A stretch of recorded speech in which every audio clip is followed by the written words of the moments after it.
Don't tell me you're going to wear those sunglasses during a night operation. My vision is augmented. Better to look good than to have the distractions of...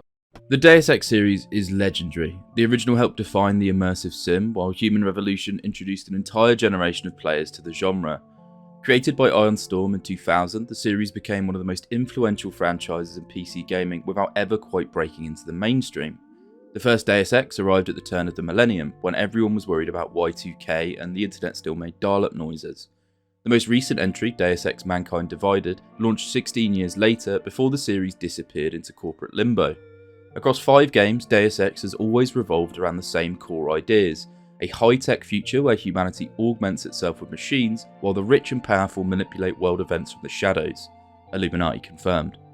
What makes Deus Ex special isn't just its stories. Long before most developers had figured out the formula, these games were built around player choice, immersive simulation, and levels with multiple solutions. You could talk, sneak, hack, fight, or somehow bumble your way through problems, and the game usually just rolls with it. Every playthrough reveals new routes, hidden details, and alternative outcomes. You can ghost through the game without being seen, or turn yourself into death incarnate. The original Deus Ex in particular offers such staggering numbers of choices and consequences that it's still one of the finest immersive sims ever made. By the way, Denton, stay out of the ladies' restroom. This video will explore all 5 games of the series, from Deus Ex to Deus Ex Mankind Divided. We'll look at how the story evolved, how the world changed, and how a series about the future somehow became more relevant with every passing year. We're sticking to the games themselves, and the timeline gets quite messy because 2 games are prequels, 1 is a sequel, and 1 is a mobile spin-off. There's also a variety of book adaptations, and we will touch on those, and the fan theories too. So feel free to use chapters if you're only interested in a particular title, because this is probably going to be the longest video on the channel. Spoilers from here on out. Welcome to the dark, edgy future of 2052. You play the nanotech-enhanced JC Denton, an anti-terrorism agent working for UNATCO, facing off against the unruly terrorists of the NSF. He has a leather trench coat and wears sunglasses at night time. My god, is he cool. The game begins with a mysterious conversation between 2 shady gentlemen flanked by a globe captured in a dark claw. The 2 are discussing a plague, one so big they might not be able to contain. Why contain it? Let it spill over into the schools and churches. Let the bodies pile up in the streets. In the end, they'll beg us to save them. Big Pharma has a monopoly on the cure and plans to use this to seize power over the masses. They aren't without worry, however. UNATCO seems to be compromised by whichever group these 2 run, and they have big aspirations indeed. Not better than kings. Gods. The game opens up on Liberty Island, where JC Denton receives his first mission from his brother Paul, who looks almost identical to us, bar his facial hair and lack of glasses. Paul encourages a non-lethal approach, though JC is free to ignore that immediately. Our first mission is simple: rescue a captured agent and interrogate the NSF commander hiding in the Statue of Liberty. We haven't got any fancy augmentations that will help us yet, and we're basically thrown into the deep end, with you having to, and I know this sounds ridiculous, follow information given to you by other characters, experiment yourself, and find your own way without a quest marker. My plan was to be stealthy. I was that guy who played Human Revolution non-lethally, and Dishonored the same. With Paul talking about how the police should be gentle, well, it led me in that direction. I wish he'd told me the trank gun isn't an instant knockout. Headshots or no, you draw aggro when you hit the enemy until they eventually stumble over. Our map is very basic, an overhead aerial camera shot of the island. It's a simple donut with various points of interest you can explore at your leisure. The offices for UNATCO are here, and while you can't go in, we can speak to one agent selling ammunition on the sly. Thought you nano-augs were supposed to be badass killing machines. Guess I was wrong. Guess so. An undercover informant could get us access to the statue if we cross over to the opposite corner of the island. We could gun the place down, facing heavy resistance. What I'm trying to tell you is there are options. One of the common litmus tests for an immersive sim is if you encounter a problem, can you stack boxes high enough to overcome it? And on the back end of the island, there are a variety of shipping containers where I could do just that.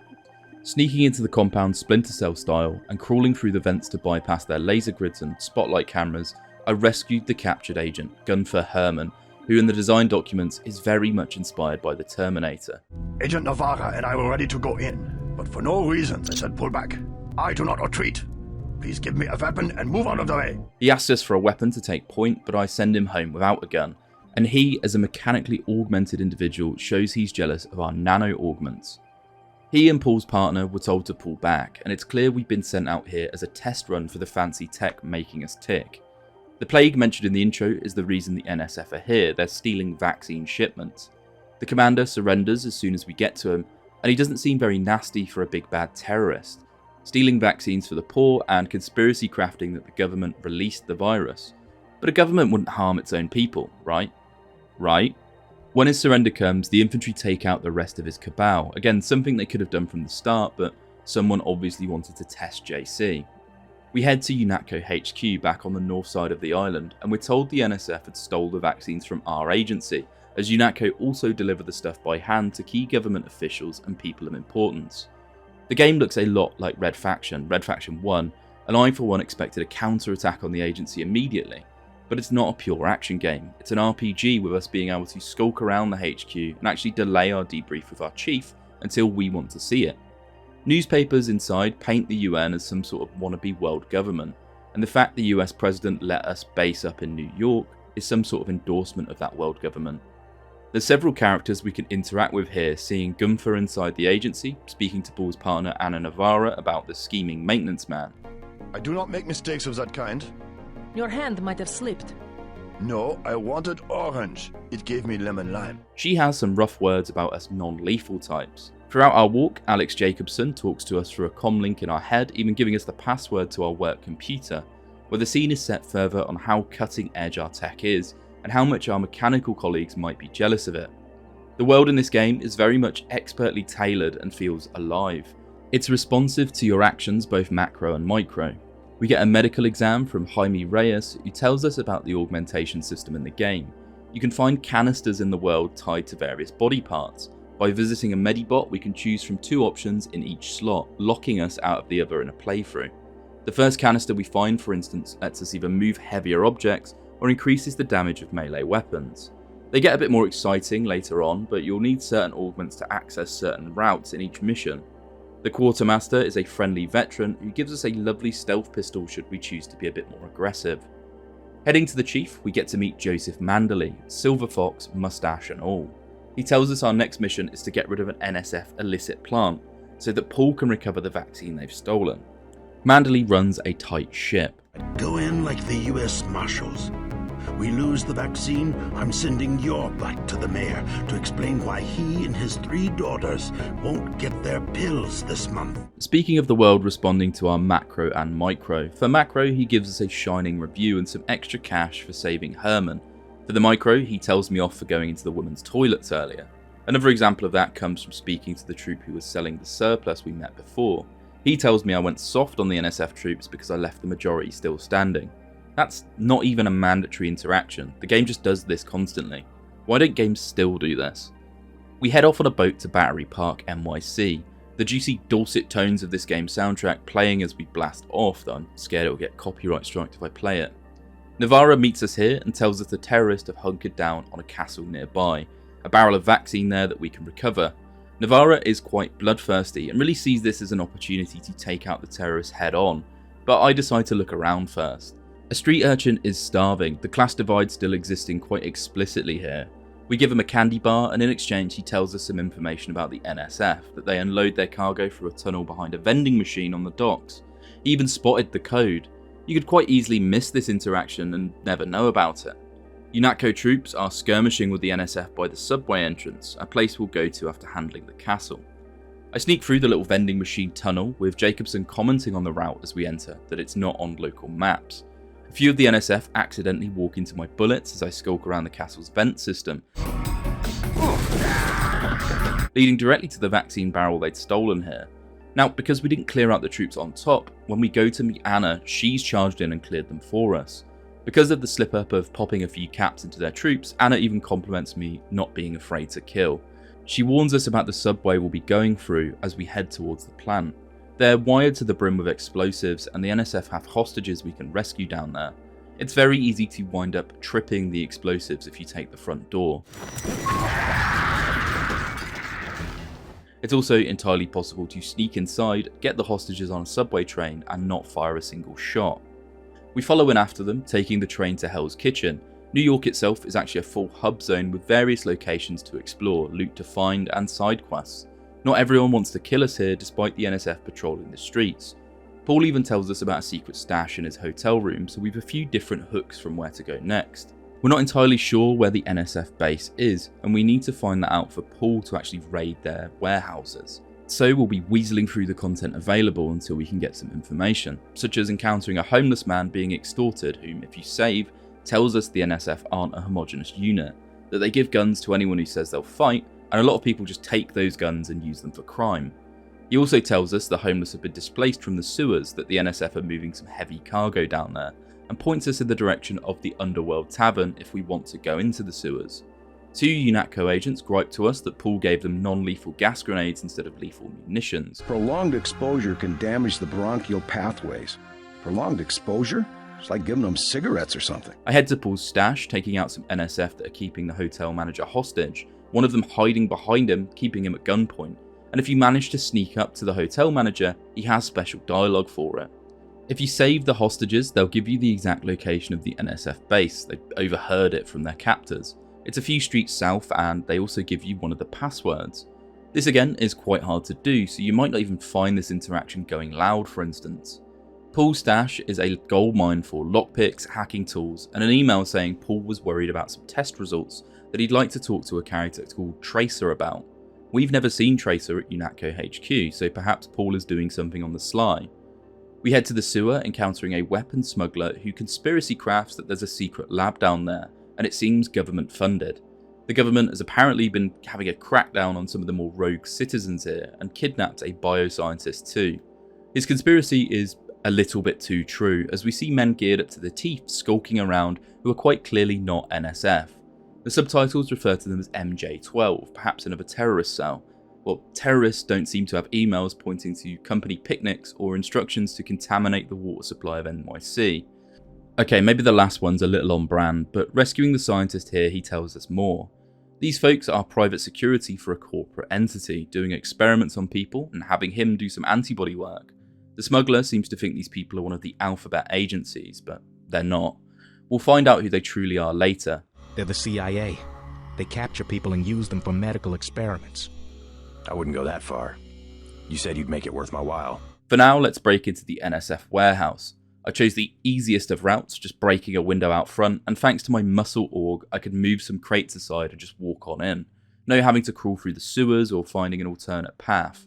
We're closing in on an EMP generator the terrorists are using here to keep their operation ticking along, and as we scuttle through the rooftops and fire escapes laden with mines and snipers, we see a data log personifying the group a bit more, orders telling them to be proud they fight against their own slavery. Rather than ask too many questions or skulk around hacking the place to turn the generator off, I again go for a simple solution. A chopper arrives on the roof with our favourite German shithouse. Vandally has assigned me the peacekeeping occupation of this district. We ask about the ongoing raid on the NSF, with Herman insulting Paul's pacifist tendencies. JC heads back via copter and debriefs. We're not alone when we land, with black-suited G-men here guarding a chopper. We can infer they're from DC, and they tell us not to go near the prisoners captured, that someone from DC will interrogate them. It's very shady. Going to Manderley's office, we have Anna saying she was satisfied with our performance, and we're forced to wait outside while Manderley speaks to a government official. In fact, it's one of the chaps from the introduction, talking about how Manderley should fire Paul, that he learned too much in Hong Kong. Manderley gives us the full whack of our pay for doing such an excellent job, and when we ask him about who he just spoke to... Politics, bureaucracy, mismanagement. JC, I've got some bad news. Paul screwed up recovering the NSF vaccine. Worse still, his fellow troops have said he's just lost his nerve and gone AWOL.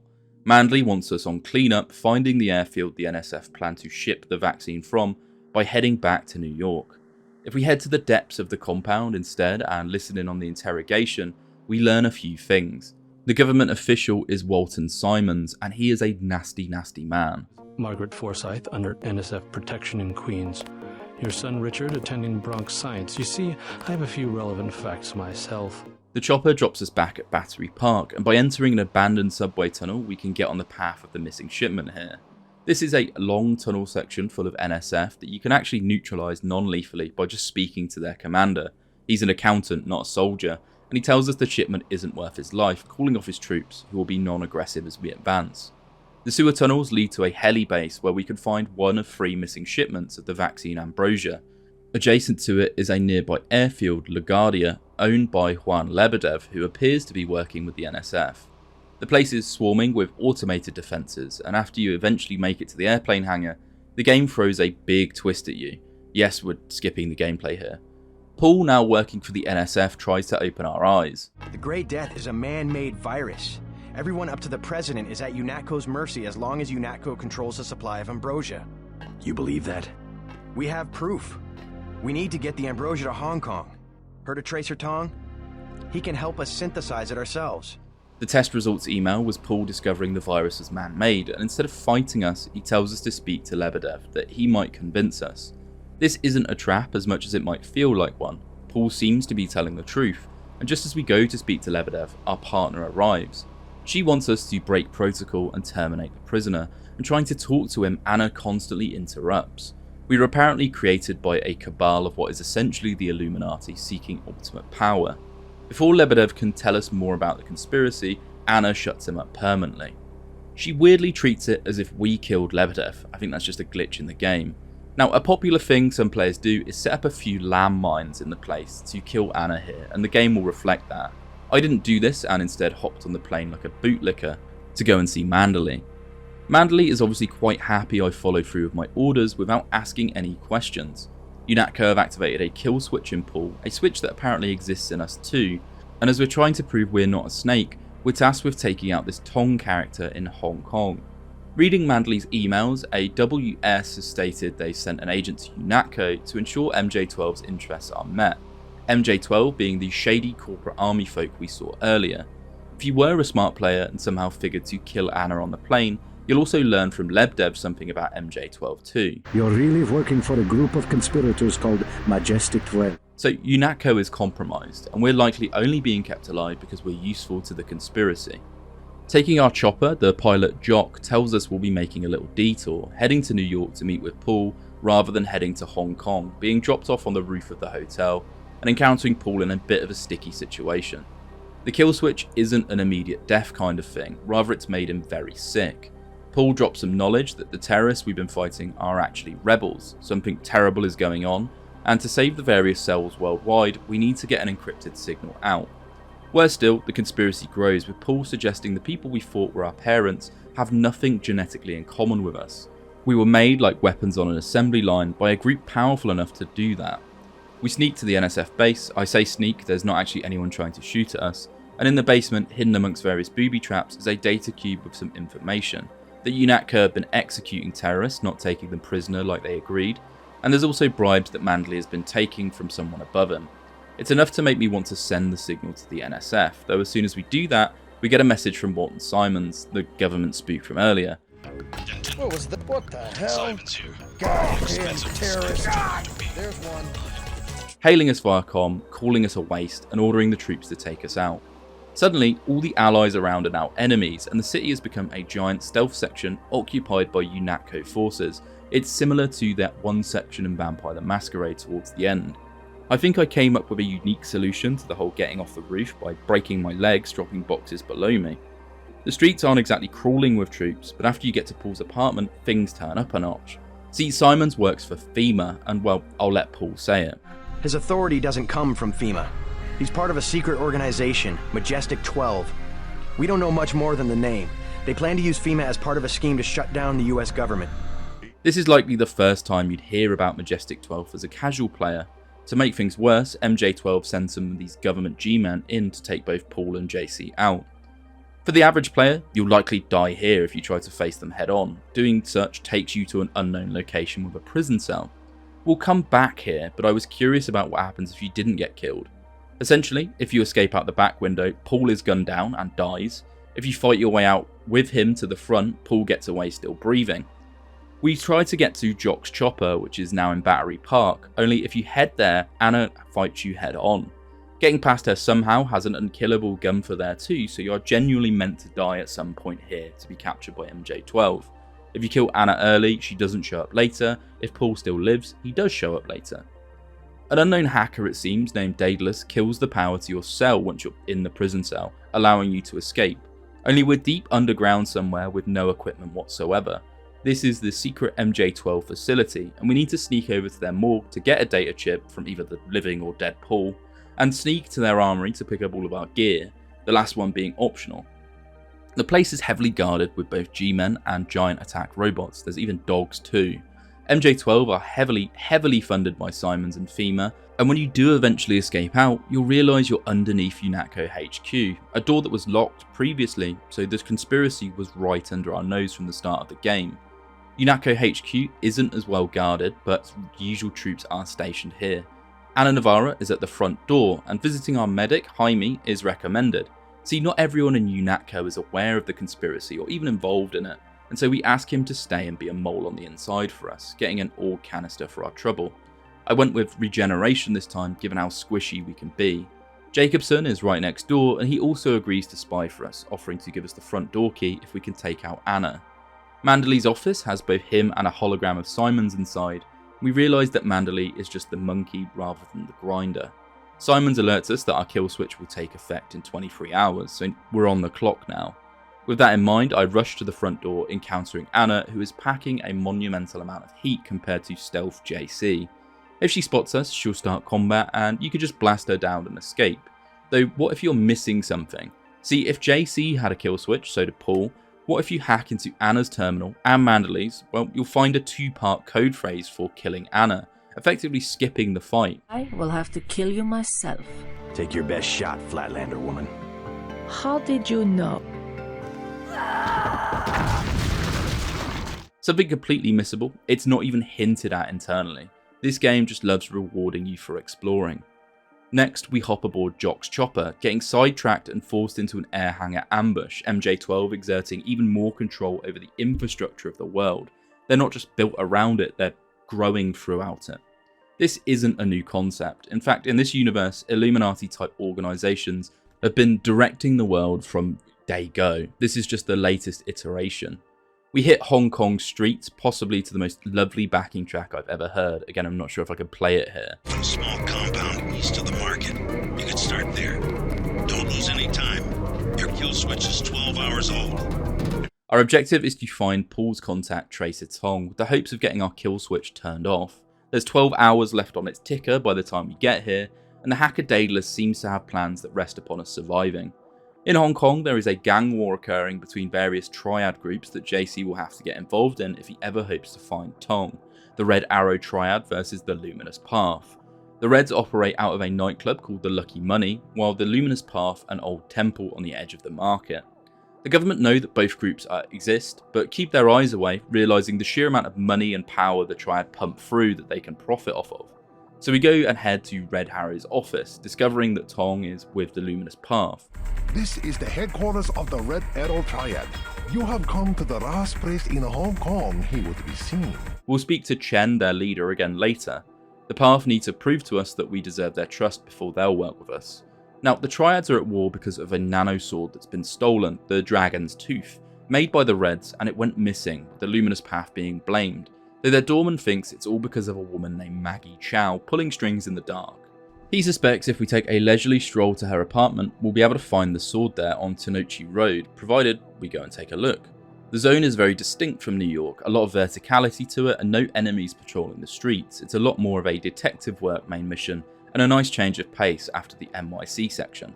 There's several bars to explore, flooded and collapsed road tunnels to swim through. It's a bit of a peach. Going to Chow's apartment, JC is escorted to her by Miss Chow's maid. She seems to know Paul too. She claims to be quite intimate with Paul and is quite forthcoming about Majestic 12. She's actually quite charismatic, convincing us that the Luminous Path themselves stole the sword and they've been working with the Illuminati. She gives us a code for the local police station to gather more evidence and seems genuinely upset when she learns of Paul's death. You would quite rightly assume that Miss Chow is one of the goodies, and if you try to snoop around, her maid will ask you to leave. You may never even bother to check her personal computer. I went to the police station, finding no sword or evidence of the Luminous Path's involvement. In fact, a data cube here seems to suspect Chow of being in bed with the large corporations, causing the gang war.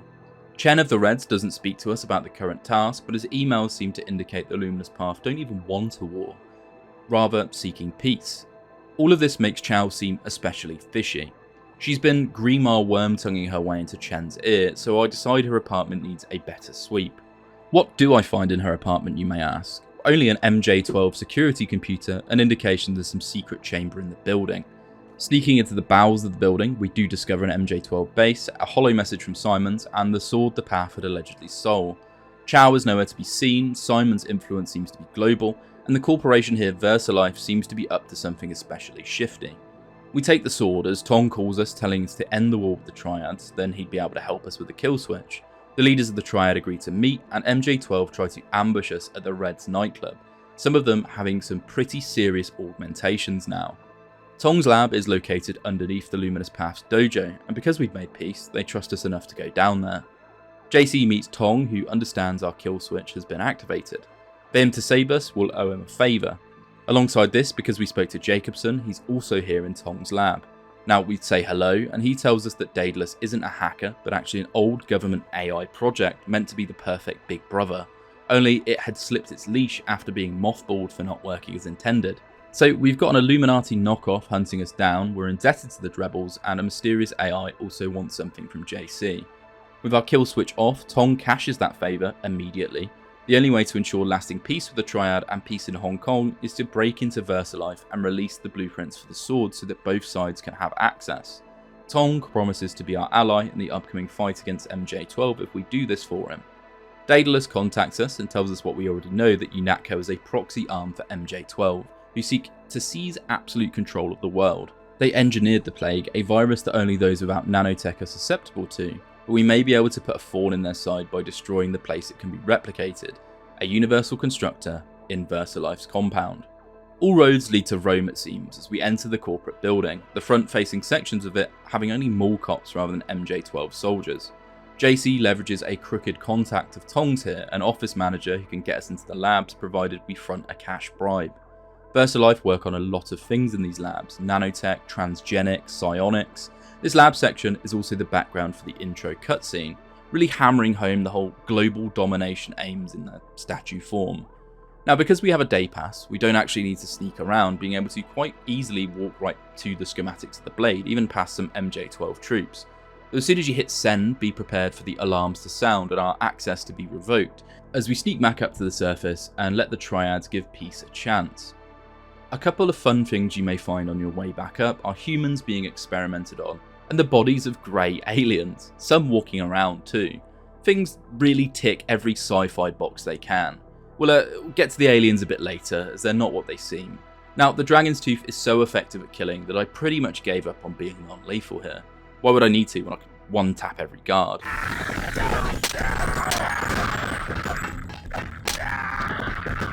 Speaking of blades, so we shall form one blade. Now, with the surface sorted, Denton heads back into VersaLife to a much lower floor after the Universal Constructor.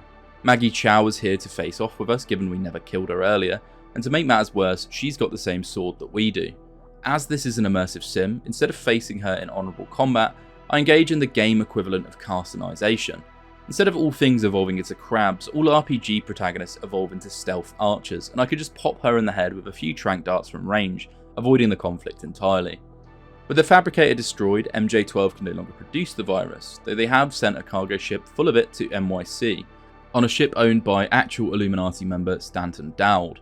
Tong talks about the group as if the Illuminati are a real thing. Ever hear of the Illuminati? When we question him on it in person, he becomes very based. I was risking my life in there.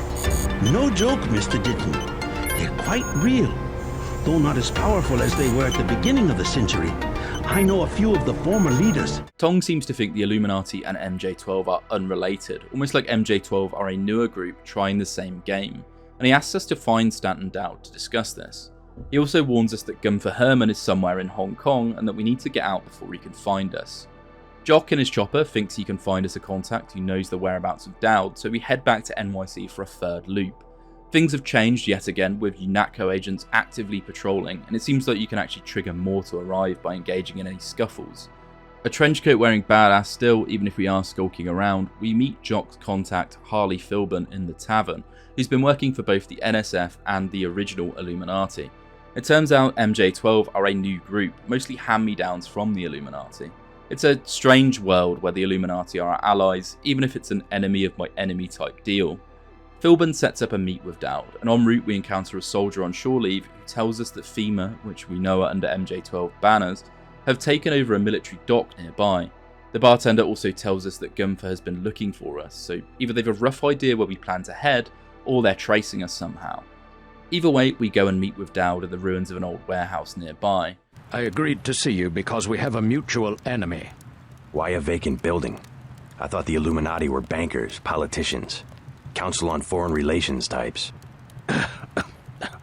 We always stayed in the background, even when that was true. It turns out MJ-12 is better armed than the Illuminati, and the plague they released is causing a serious problem, given they're the only ones who produce the cure and control who gets it.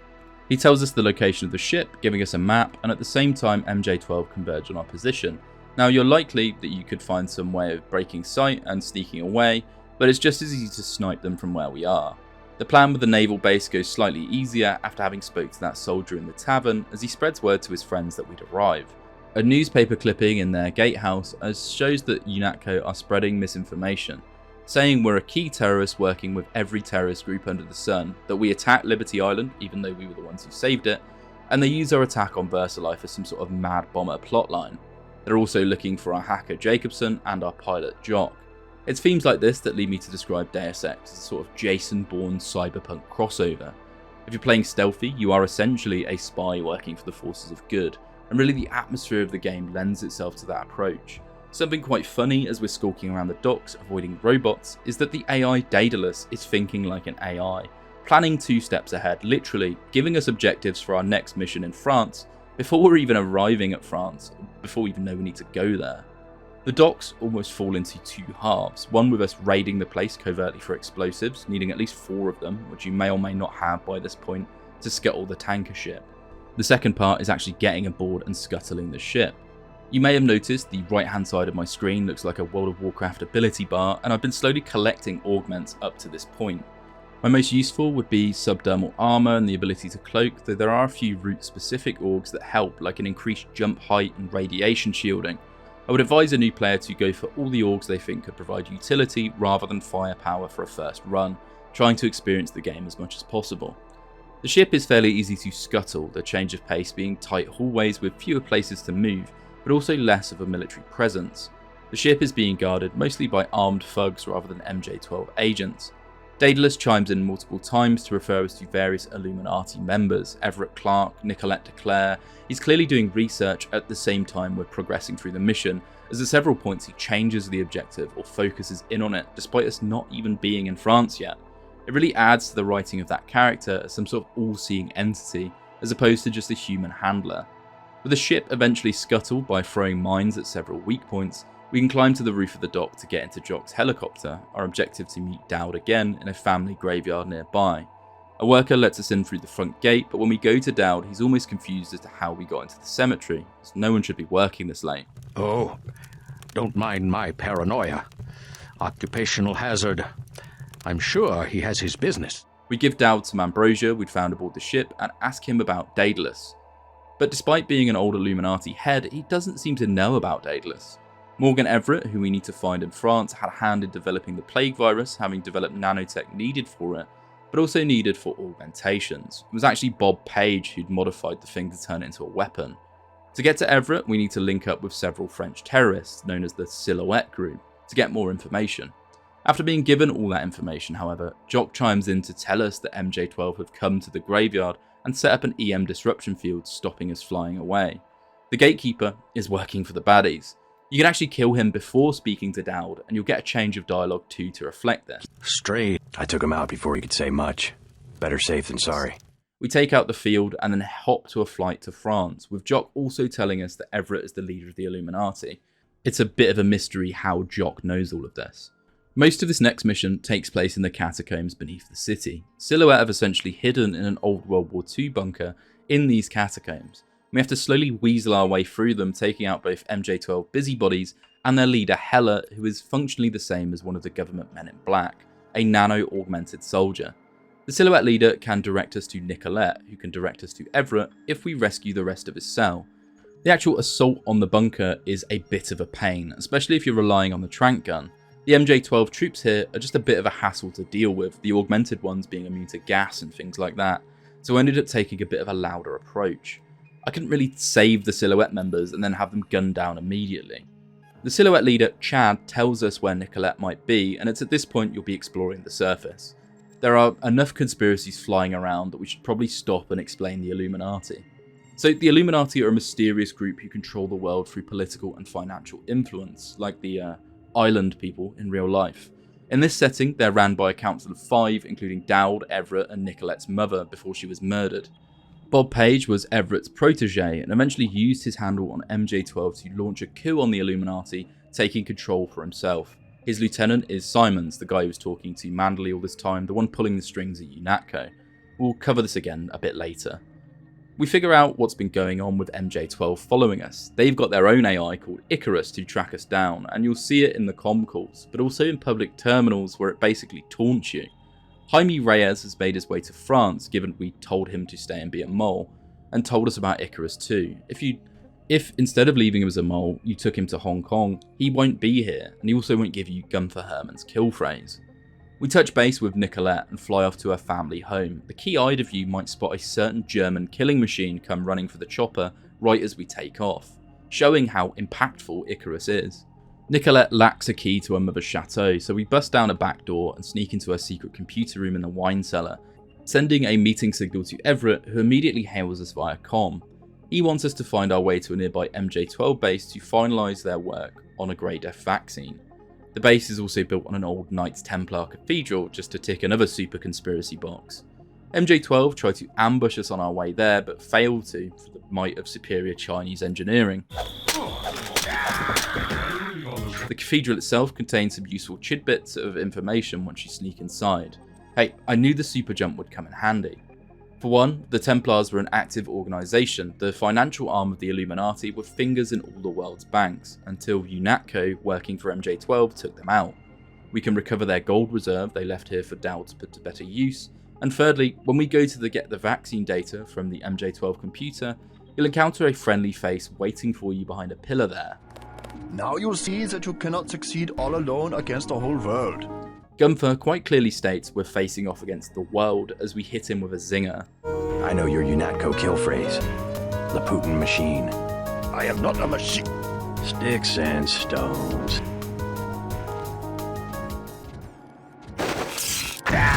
Fuck, the lack of autosaves hurts sometimes. We send over the vaccine data to Everett, and as we do, Simons calls us via the hololink here. We need a universal constructor to produce the vaccine. There's only 2 in existence and we destroyed one in VersaLife's lab. Perhaps the Illuminati can help. We're black bagged and taken to Everett's compound in some manner that Icarus can't trace, though it still tries to talk to us. The Illuminati's objective is to govern the world. Do not be deceived. In fairness, we are just working with one evil overlord group to take out an even eviler overlord group. Jacobson seems to have found his legs in this place though, working as a spy for Tong against the Illuminati now, sitting in Everett's compound.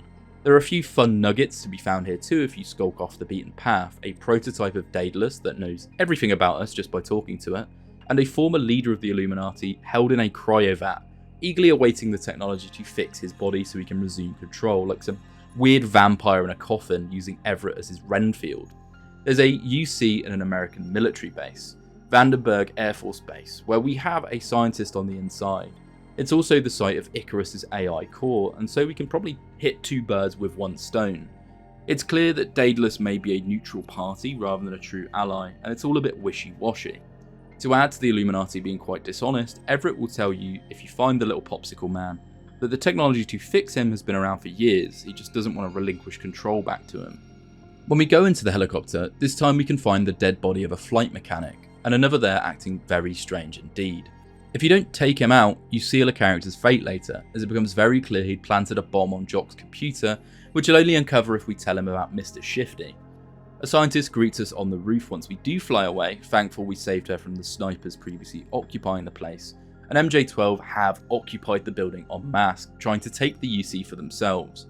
Worse still, they brought a load of attack robots with them that need to be dealt with before we can access the parts of the base we need to. In case you didn't know, attack robots don't suffer from normal human weaknesses of bullets and tranq darts, so we need to get a bit creative. First, of course, comes with the whole place swarming of MJ-12 troops. I would argue that certain augments would have made this a lot easier, but my fallback option of grenades is fairly easy too. The robots outside are probably most easily dealt with by unleashing the base's own security robots on them, rock, paper, scissors style, and providing a bit of support with some grenades where their pathing fails. With them gone, JC shuffles his way to the command center to find Dr. Savage and his handy dandy UC, Icarus, warning us away. Savage needs a part that his daughter has gone to get to fix the UC following the attack. The AI console is trying to defend itself by electrifying the root to its core.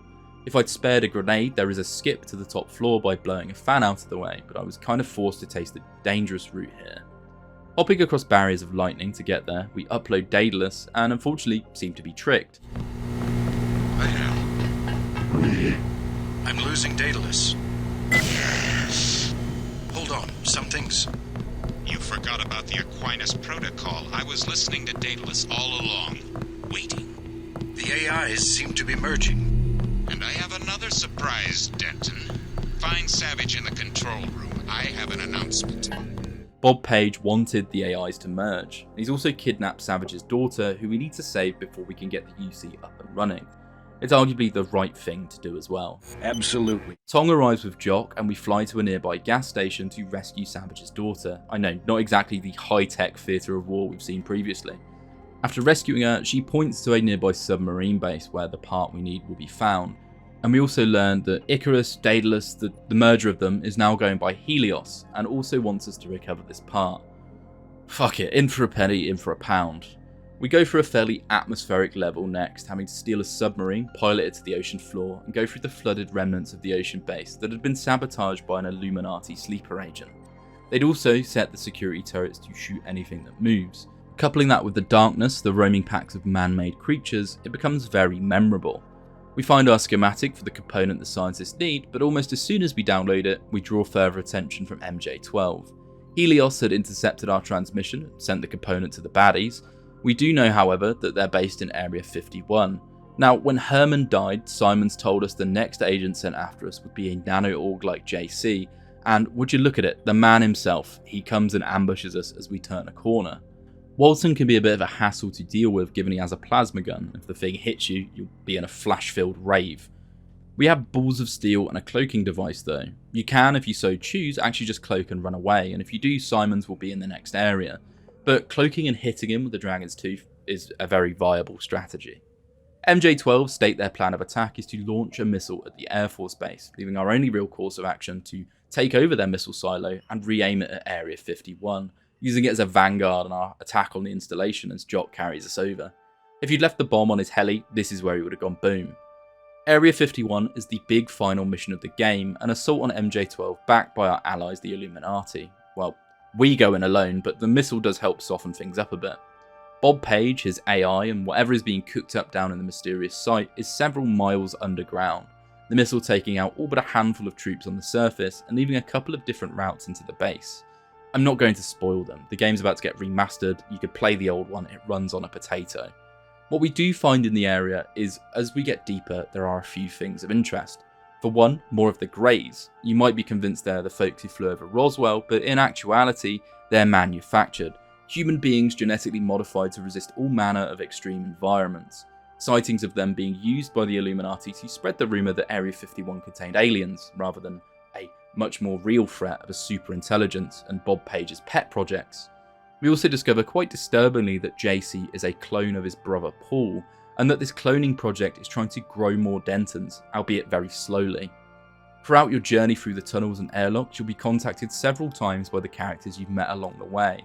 Tong asking for you to blow up Area 51, which would put the world into a dark age, with a human renaissance to follow. Dowd asking you to kill Bob Page and hand over the base to the Illuminati so they could use the technology. Even Helios forces you to come and visit them with a rather interesting offer. You are ready. I do not wish to wait for Bob Page. Human understanding and network access. We can administrate the world. Yes. Yes. Rule the world? Why? Who gave you the directive? There must be a human being behind your ambition. I should regulate human affairs precisely because I lack all ambition. Each makes a compelling argument for a choice of ending. Helios' argument is arguably the most debated between Helios and JC, arguing that if we end Paige and merge with them, we would be able to rule the world as a benevolent dictator, one immune to corruption and with a mechanical degree of fairness to rewrite the wrongs of the world. There's almost a series of debates over it.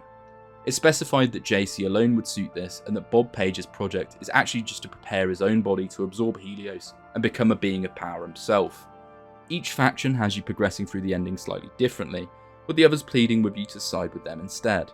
When we manage to actually pierce through to where Bob Page is, we can see he's not very far off of accomplishing his little transcendence project. I'll go through each ending now in tow. For Helios, we unshackle the AI by giving it more compute, leaving Page in his pod and returning to the AI's chamber. The two seem to actually have the people's best interests in hand, as the game closes to a Voltaire quote: "If there were no God, it would be necessary to invent him." A hopeful, if uncertain ending. We still don't know how this is going to pan out.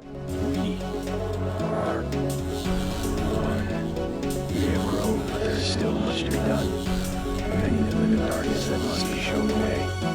For Tong, we disable the coolers and trigger a manual meltdown of the antimatter reactors, causing a very volatile explosion of Area 51. The reactor tech actually shooting at us for disabling the machine. We close out to seeing the reactor go into meltdown and the World Wide Web going dark. The world was too small and we made it much bigger at the cost of plunging the world into a dark age, but one where humanity isn't controlled en masse by those above them. Tong very hopeful of the future. Our quote coming from Kahil Gibran that yesterday we obeyed kings and bent our necks before emperors, but today we kneel only to the truth. A radical yet hopeful ending, though obviously not without pain for many in the interim. For the Illuminati, we disable Page's system by taking out several power cells and then fry the man to a crisp. Our cutscene ends with Jensen speaking to Everett, who inducts him into the Council of Five seemingly, taking a mirror image to the meeting from the introduction. The riots will slowly fade, the plague too, and the world will see stability, even if it's guided by unseen hands.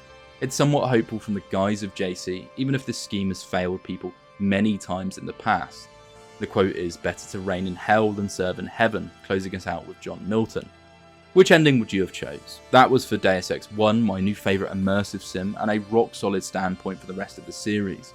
I thoroughly enjoyed the amount of choice and seeing those impacts ripple throughout the game, but a lot went on.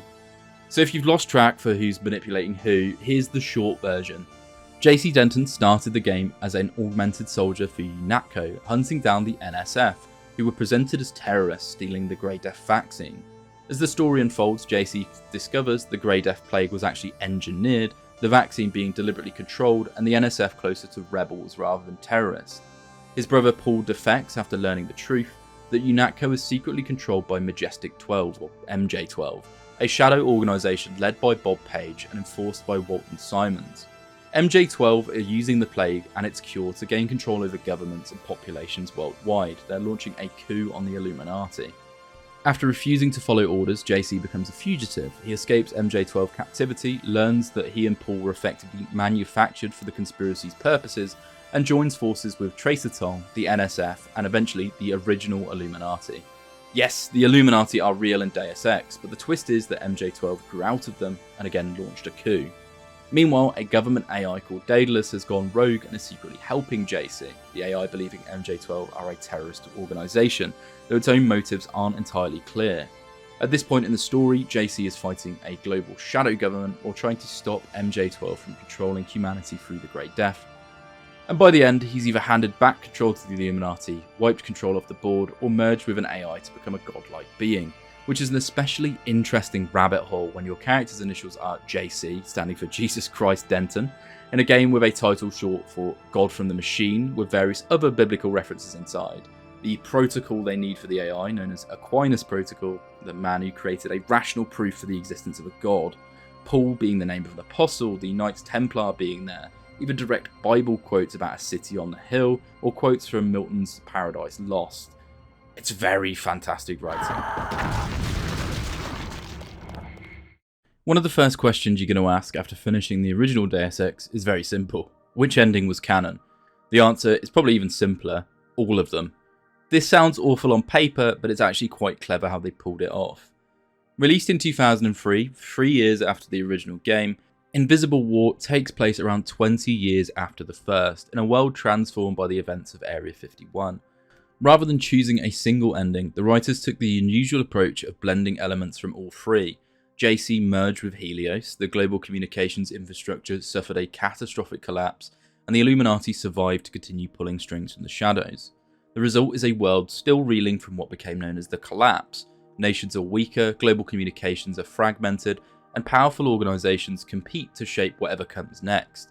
Into the uncertain future steps a new protagonist, one who finds themselves caught in yet another conspiracy. A conspiracy over who should control humanity's destiny. It also has quite a big New Vegas feel to it, if you like that game. Welcome to Deus Ex Invisible War. We open up to a pre-gen cutscene of a lab in Chicago, a scientist escaping with a capsule of nanites, right as 2 others inside the lab mention it was evacuated of its trainees. A terrorist sets off the sci-fi equivalent of a dirty bomb in the centre of Chicago, taking out a large chunk of the city, all in aid, we suspect, of taking the lab with them. We see the onslaught of nanites turn the area into dust. The scientists have moved their resources to Seattle and discuss that they will be changing the terms of this war, using the human cell and an invisible weapon for an invisible war. We play as Alex D, and you'll notice from the off the game is quite different to the title before it. For one, everything has been streamlined to be more suitable for the original Xbox, with the graphics really reflecting the time period too. The loading screens, especially between sections, call back memories of early MMOs like City of Heroes. If you play this on PC, get the GOG version, download the fan patch, and be prepared for each level to open in a new window and closing the old window. It was very jarring at first for me too. Alex is a trainee in the Tarsus Academy, one of these trainees that have been evacuated from Chicago. He's been kept somewhat in the dark by the scientists above him, and our first mission, as it were, is just to get our bearings and meet some of the other trainees. Our friend Billy is likely the first you'll encounter, also in the apartments with us. Shockingly, we'll feel tremors and literally see a man die en route to her. She also believes we're having some information suppressed and has been rifling through the doctor's office in her downtime.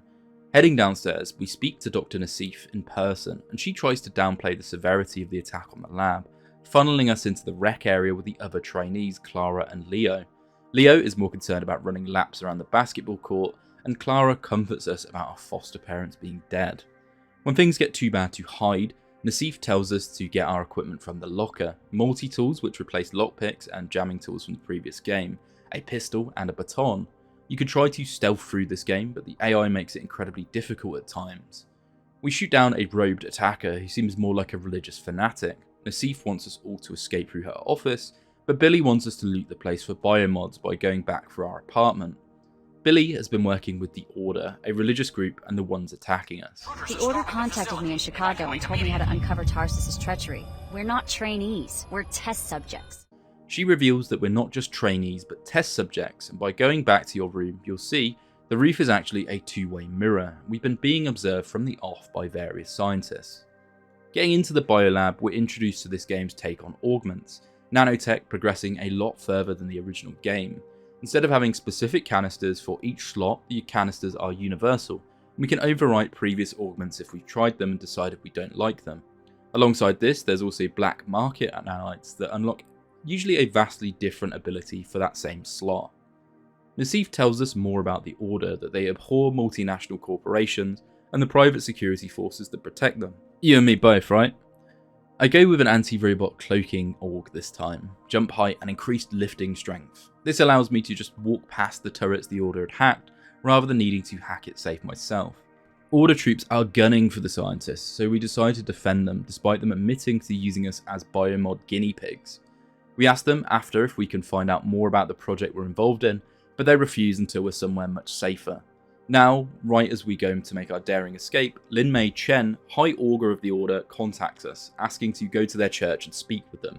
You'd recognise her parents from the first game as Maggie Chow and Max Chen of the Red Arrow.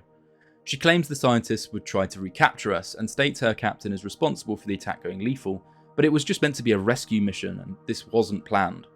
Unlike the first game, Invisible War actually lets Alex work for every faction at once, leading to different encounters and takes on various story beats. Some quests will lock you out of others, but really you can flip-flop as much as you want. Leaning to one side may provide more fruit for Alex later on, but it's your choice. Each of the other trainees ends up helping a different faction, leaving us to be rather neutral. Speaking of factions, we've got the Order, Tarsus, and we meet the WTO as we leave the facility. What's going on? Why am I the one being questioned? I just escaped from a raid on Tarsus. Let the WTO handle this disturbance. Just answer my questions. They're essentially the NCR from New Vegas. They're trying to recreate world government security and trade following the collapse. Billy at this point has fully joined the Order and contacts us telling Alex the Order's main objective was to show us we're guinea pigs, and they did that. Billy seems to have drank the Kool-Aid and waxes on about finding true balance and order in our lives. And because we're a free agent, we decide to search Nassif's apartment in aid of getting a bit of a broader picture before we make a decision. Inside, we only really find out that Tarsus has been smuggling things for government officials, nothing too juicy. And in another apartment, we find a note saying they're also involved in a weapons company named Mako Ballistics, who are producing a weapon for the Templars, and we'll get into that group much later. They're the Caesar's Legion of the game. Heading to a nearby air terminal, we speak to WTO Chief Morgan. She asks us about what we know about the attack on Tarsus. See, Tarsus are a subsidiary of a group named Apostle Corps, who were working on nanotech that could enable any Tom, Dick and Harry to tolerate augments. Currently, the infusions work only in 1 in 20 people. If Apostle Corps released that tech, it would tank the price of biomods and cause a bit of a financial crisis for the WTO. With that and the globe floating on one of their desks, they're giving heavy Illuminati vibes.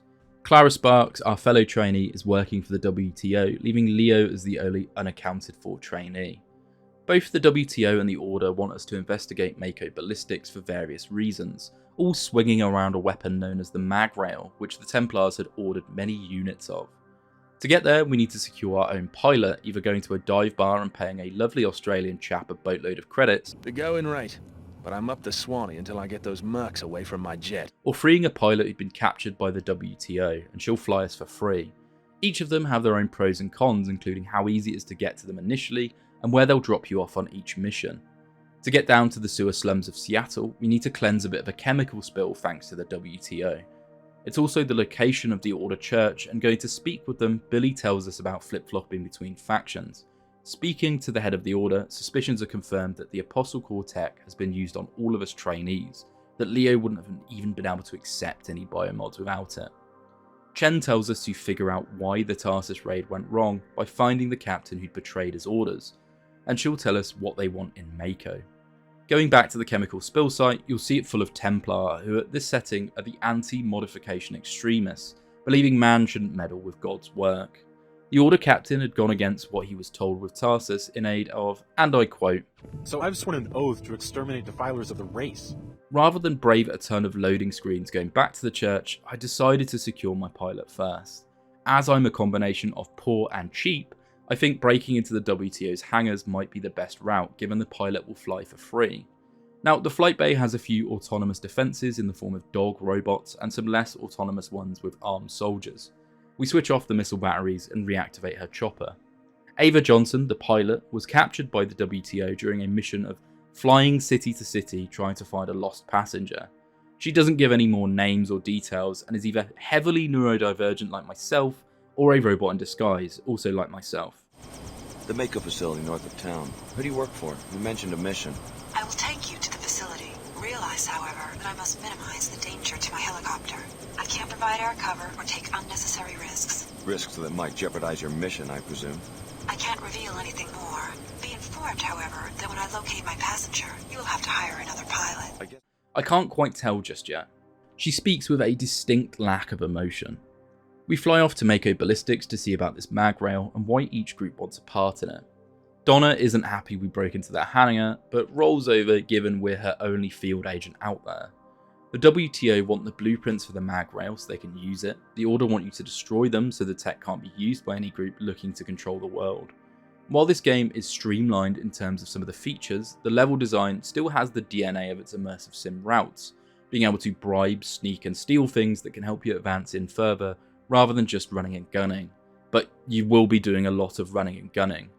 The levels suffer from being a bit smaller given the graphical updates, but they're more content dense to make up for this. Some players will prefer it, others won't. One thing that's really cool is that the NPCs you hail your comlink have limited information and will point you to certain routes or choices as if they're really your only option, only to hail you with praise if you discover a different route. It's a nice feedback loop that makes you feel really clever when you pull something off. I didn't even know that access point existed. Now I sneak into the campus through a maintenance tunnel, disabling their security systems using a black market hacking org, and slip past the guards in here without actually firing a shot, going to their biolab first before hitting the gun lab. The scientists there seem to have some knowledge of Dr. Nassif. By speaking to the lab director from Chicago, we discover that Tarsus and the Apostle Corp have infiltrated Mako rather than actively working with them. They're doing this because of the Magrail shipment going out to the Templars. They suspect the Templars blew up Chicago and that the balance of power in the post-collapse world is very much rocky at best. He's not forthcoming with much information, but we can find a voicemail from Nassif that she's heading to an Apostle Corps base in Egypt, which will be our next hub to explore. For now, we cross back over to the campus and manage to socially manipulate the scientist in the Magrail chamber to just let us have the gun. What if I wanted to take a look at the prototype? Doesn't matter much to me. Sure, take a look. Go over to the weapon case and get ready to press that button. Meanwhile, I'll unlock the controls from the safety of my office. No offense, but I'm not standing out in the open while a stranger is fingering the trigger of the mag rail. Doing this sends him to his office, so you can't complete both the Order and the WTO's objective at the same time. Though the thing does fire through walls, I'd never tested trying to do both. I side with the WTO here and sneak back to the helipad. Ava is happy to take us to Cairo given she's not checked there for her passenger yet. She's a very strange woman. Is that what you do? Go from city to city looking for one person? It's an unusual assignment, but I'm committed to carrying it out. Let's go. Stranger still, when we get there, she's expecting to see a commercial airport, which hasn't been in operation since the collapse 20 years ago. She's acting much older than she appears. When we land, both the WTO and the Order want us to find Dr. Nassif through one means or another. The WTO want us to destroy a greenhouse violating their regulations on food production, while the Order want us to check in with our fellow trainee Billy at a nearby mosque. Because I'm a bootlicker, I head to the greenhouse with quite a nasty objective. Ways to put an end to the Nassif family's illegal food production. Destroying the filter system will kill the plants, or you can destroy them directly. You could also reprogram the software that automates the greenhouse. Ah yes, when you can't control a group, starve them. We're totally not the baddies here, right? Dr. Nassif's uncle should have been here at the greenhouse, but he suspects someone on his tail and is hidden in his apartment. So after starving an impoverished populace, we head over there too.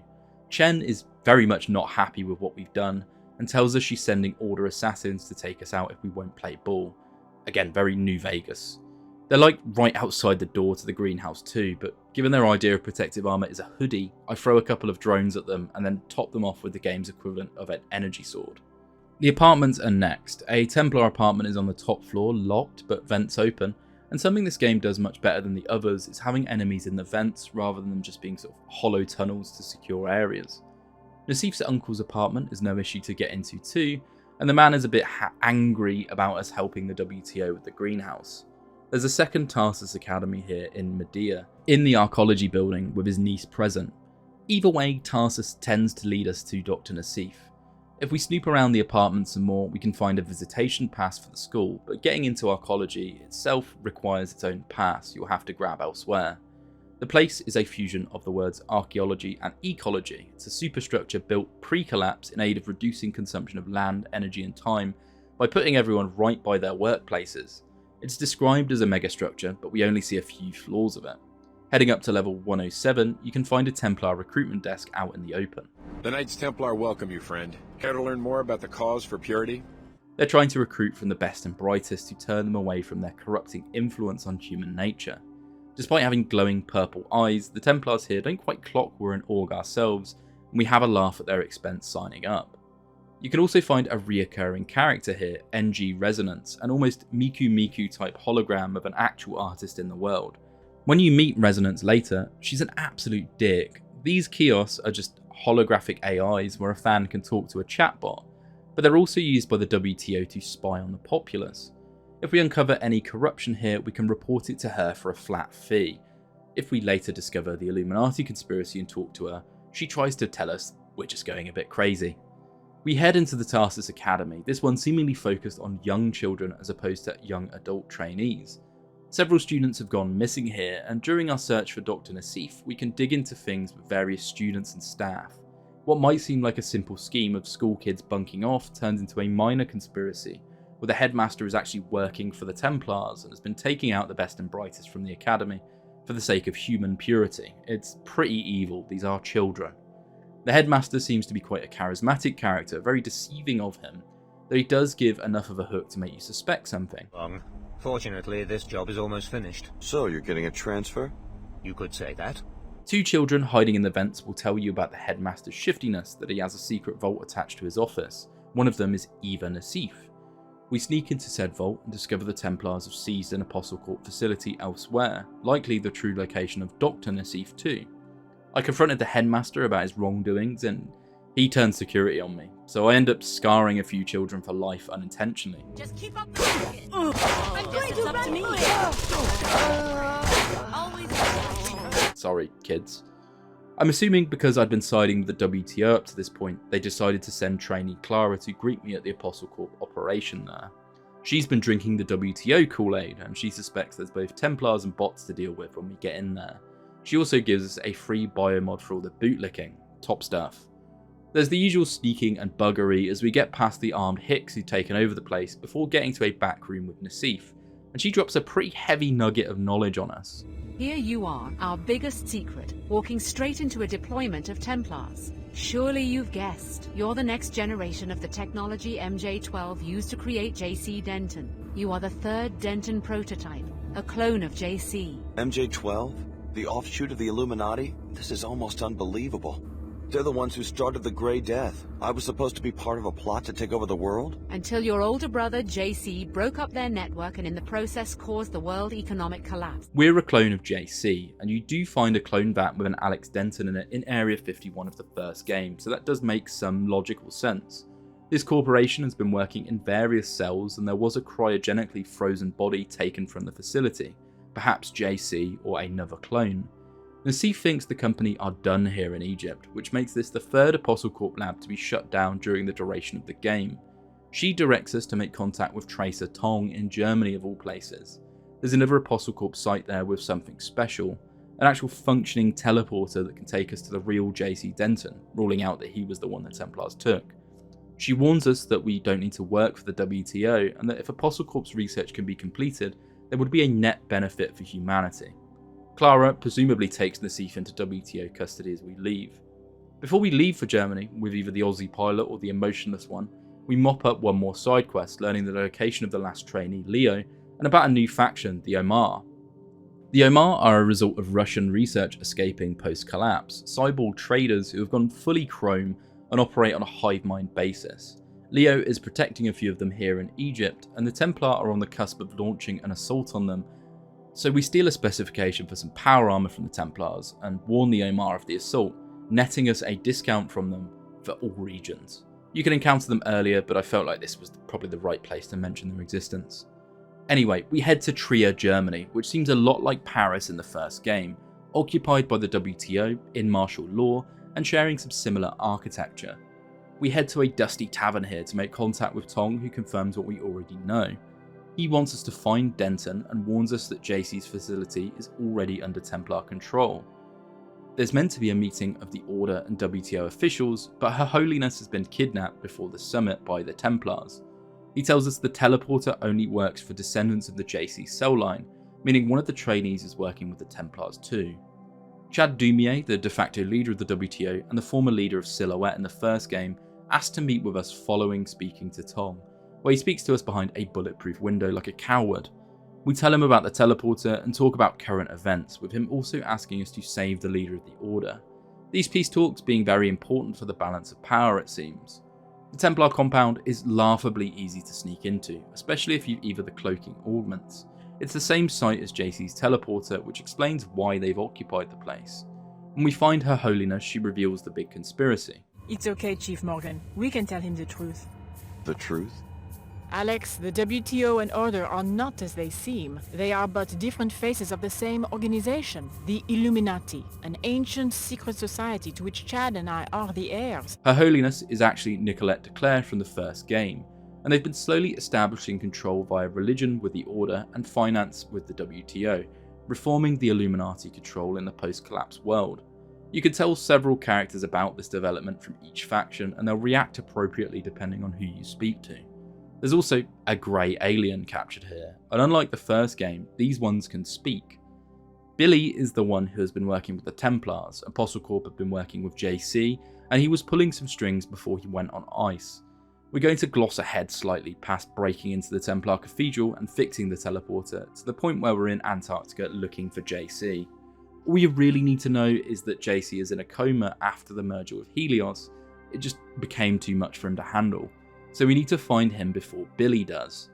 The body taken in Cairo was actually Paul Denton's, either a clone or the original if he survived in the first game. Antarctica is interesting. We learn that JC did become a godlike being, creating what is essentially a fortress of solitude in Antarctica, maintained by the Greys while he was on ice. VersaLife, Apostle Corps, Tarsus, whichever name you want to give them, were meant to research an upgrade that would perfect his DNA and allow him to fully realise his goals. All of this stems from JC's actions at the end of the first game, and he's described as literally having godlike power, just lacking the hardware to fully keep it. The Templars have set up various tents and attack robots here you'll need to sneak round. They also have a few troops and some quite heavy armour that becomes a bit of a problem to fight if you're not prepared, so stealth becomes much more attractive in these later parts. When we get to JC's chamber, we can see him frozen in some sort of stasis, and to wake him up, we'll need to progress through various parts of the compound based on his memories to give him our perfected genetic code. This place, as described by Billy, is a bit of a photo album, and I think they missed an opportunity to have some more interesting encounters here. The Illuminati want us to wake up Denton so they can capture him, the Templars want him dead, and the Tarsus group want to see his goals realised, whatever those are.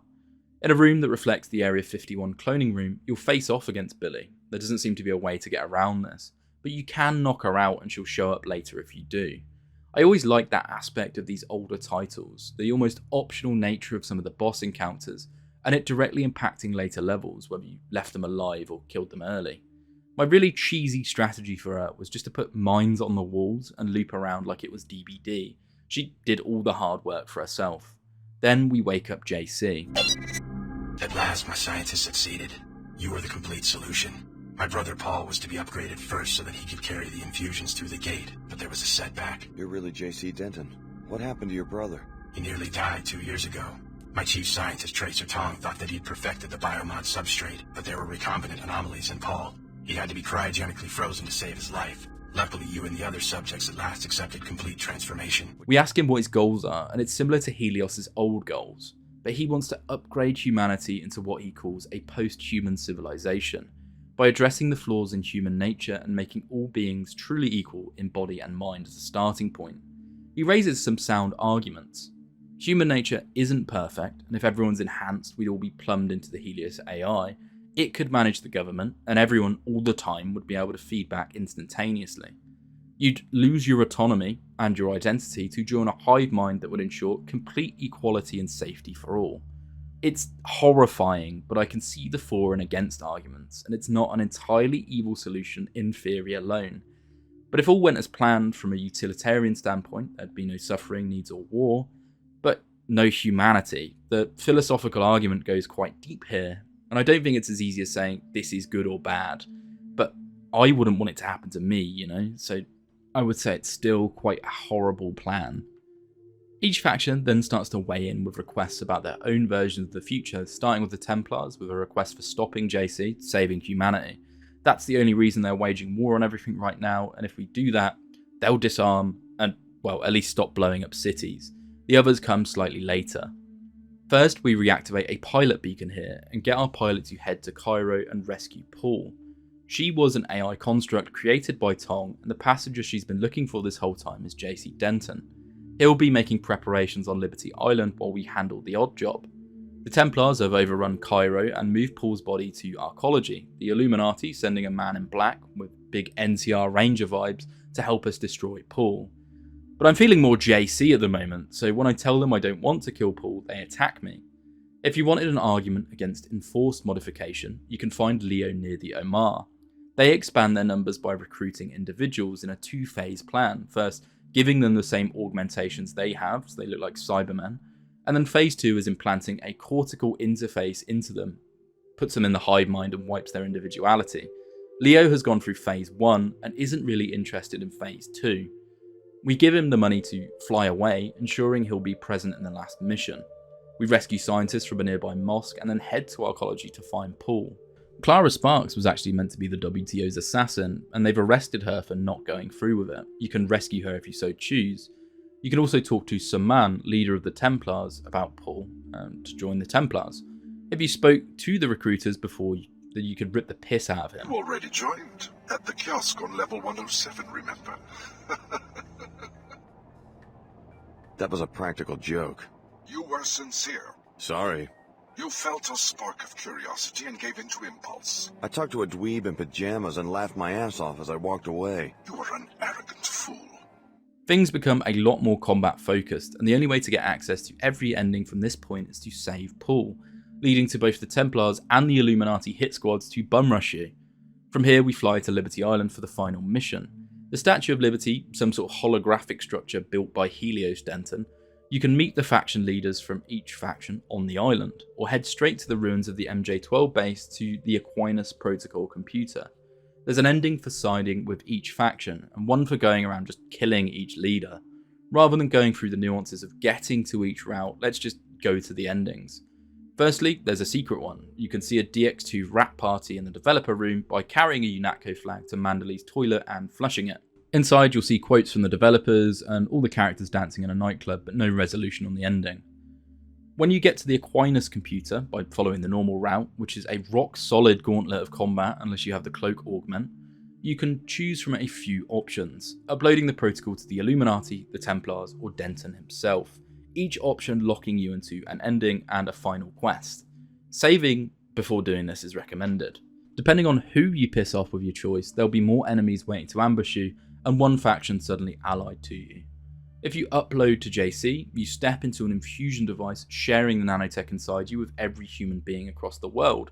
We see the people stood before the Statue of Liberty linked to Helios like mindless drones. The economy is automated, all minds are permanently open to others in a similar fashion to Pluribus, and we're left with the quote, "It really is of importance not only what men do, but also what manner of men they are that do it. Among the works of man, the first importance is surely man himself," by John Stuart Mill, as humanity is effectively overwritten entirely. If you upload to the other groups, you will instead have to face off against Denton, not once but twice, and either destroy Denton's machine for the Illuminati or step into it for the Templars. Stepping into it for the Templars is quite bleak, as all augmentations are stripped from everyone, and humanity is made effectively pure, quote unquote, again. We can see the world has entered another dark age. Rather than disarm and stop blowing up cities, we see hanging bodies and a declaration of war from the Templars, for those who don't side with their ideology.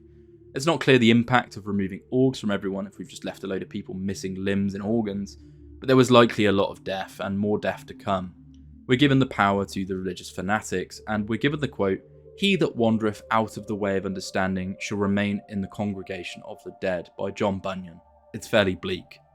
The Illuminati ending has the world slightly more stable. A so-called democratic state has been established globally, and the modern world as we know it has been rebuilt with great cities and giant skyscrapers, though everyone lives under constant scrutiny by the Illuminati's Ophelia AI, which is practically worshipped as a god at this point.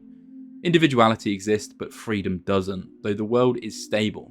We're given the quote, "The formation of knowledge and the increase of power regularly reinforce one another," by Michael Foucault. It's similarly bleak, but a bit less than the others. I think if they were planning to do a sequel instead of another prequel, they would have gone with this ending as the canon, and you'd fight back against the Illuminati. The game arguably contains no happy endings, no empirically everyone is better off type situations. If you decide to cause a second collapse by ending all the faction leaders, it's even bleaker still. The world is an utter wasteland gripped by war, Mad Max style. This results in the total annihilation of the surface. The masterwork of evolution, quote unquote, is all that remains, the Omar themselves, who are perfectly adapted to the wasteland, as they move to conquer space for the rest of time. Let us reply to ambition that is she herself to give us a taste of solitude by Montaigne closes it off. The game is enjoyable, but it's missing that punchiness in both the world and the gameplay from the original. It's a much more smaller, focused project that strips back a lot of the game, and I'd arguably rate it the third best Deus Ex game. Would I play it again as I had the others? Hell no, it's really difficult to get running, but it's definitely worth a good stab. It's just missing a lot of both writing and levels of choice impacting the game that the first did so much better. It's a good game, As a sequel, it had a very big pair of boots to fill, and this is about the halfway point. This may become my longest video, so if you've enjoyed this so far, I've got a favour to ask. Liking, commenting, hyping and subscribing, any of those will all help the channel massively if you've got time to do it. Otherwise, we've got 2.5 more games to hit. After Invisible War, the Deus Ex timeline had effectively painted itself into a corner. The endings meant there wasn't really anywhere left to go forward without things getting much weirder. They'd also exhausted the themes and setting of the post-collapse and made every faction a bit too busy to be usable. So instead of moving forwards, Eidos-Motreal hit the rewind button, both plot-wise and with a much similar style of game to the first. Released in 2011, Deus Ex Human Revolution takes place 25 years before the original game in 2027, when mechanical augmentation is still a relatively new technology, and the conspiracies lurking in the shadows aren't public knowledge. Rather than nano-augmented super agents and godlike AIs, the focus shifts to the beginning of the transhuman age itself.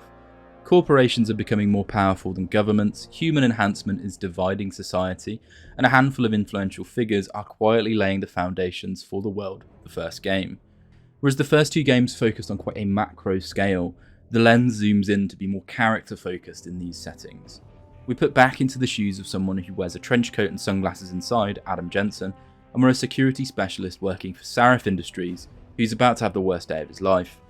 Welcome to Deus Ex Human Revolution. Is everything in place? The game opens up with a familiar face, a young Bob Page of all people, speaking to other members of the Illuminati about the release of a new biochip, and anger that someone called Sarif is going public about some research. Sarif Industries plan to make the keys to human evolution available to all, as we cut to Adam Jensen and learn this while he's guarding Dr. Reed. She's afraid to present her research in front of the government, but David Sarif seems to be confident in her abilities. He's asked us to head to his office to discuss the security plans for the event in Washington, and we walk through a rather advanced augmentation lab with Adam and Reed discussing this new technology and just how dangerous it can be. You're right. The teacher would just love having one of those things. We enter the elevator and are joined by the company's cybersecurity expert Francis Pritchard, who is every senior developer you've ever met in a company condensed into one being. He's charmingly witty, having some back and forth, and we can get into him later. For now, Adam speaks with Sarif, and before it gets too juicy, we get various environmental alarms from the labs below, showing some sort of trouble, and with Adam being the head of security, we go down to check on the scientist. Pritchard has trackers in all of them, and can see that Reed is moving through the chem labs, but there's no camera feed due to some sort of interference. Adam moves through the labs, backed by the screams of scientists under attack, and the various alarms and screeches of the place being on fire. A heavily, and I mean heavily, augmented attacker blasts one of the scientists in front of us, in case you weren't sure if we were under attack. Adam moves around slightly differently to JC, being able to take cover behind objects in a very similar fashion to the successful cover shooters that came out at a similar time. Unlike the other titles, stealth, especially non-lethal stealth, is a very, very easy option in all sections, and you'll see that as I slide around, not firing a single bullet trying to get to Reed. The people here look like your typical PMCs rather than domestic robbers or a terrorist group, and they're clearly well funded. Someone is trying to suppress Reed's research from getting out, and I'll give you 3 guesses as to who. They kind of revealed that in the intro. We see various future boss fights slaughter our scientists until we finally make our way to Reed and get caught unaware by the commander of the group.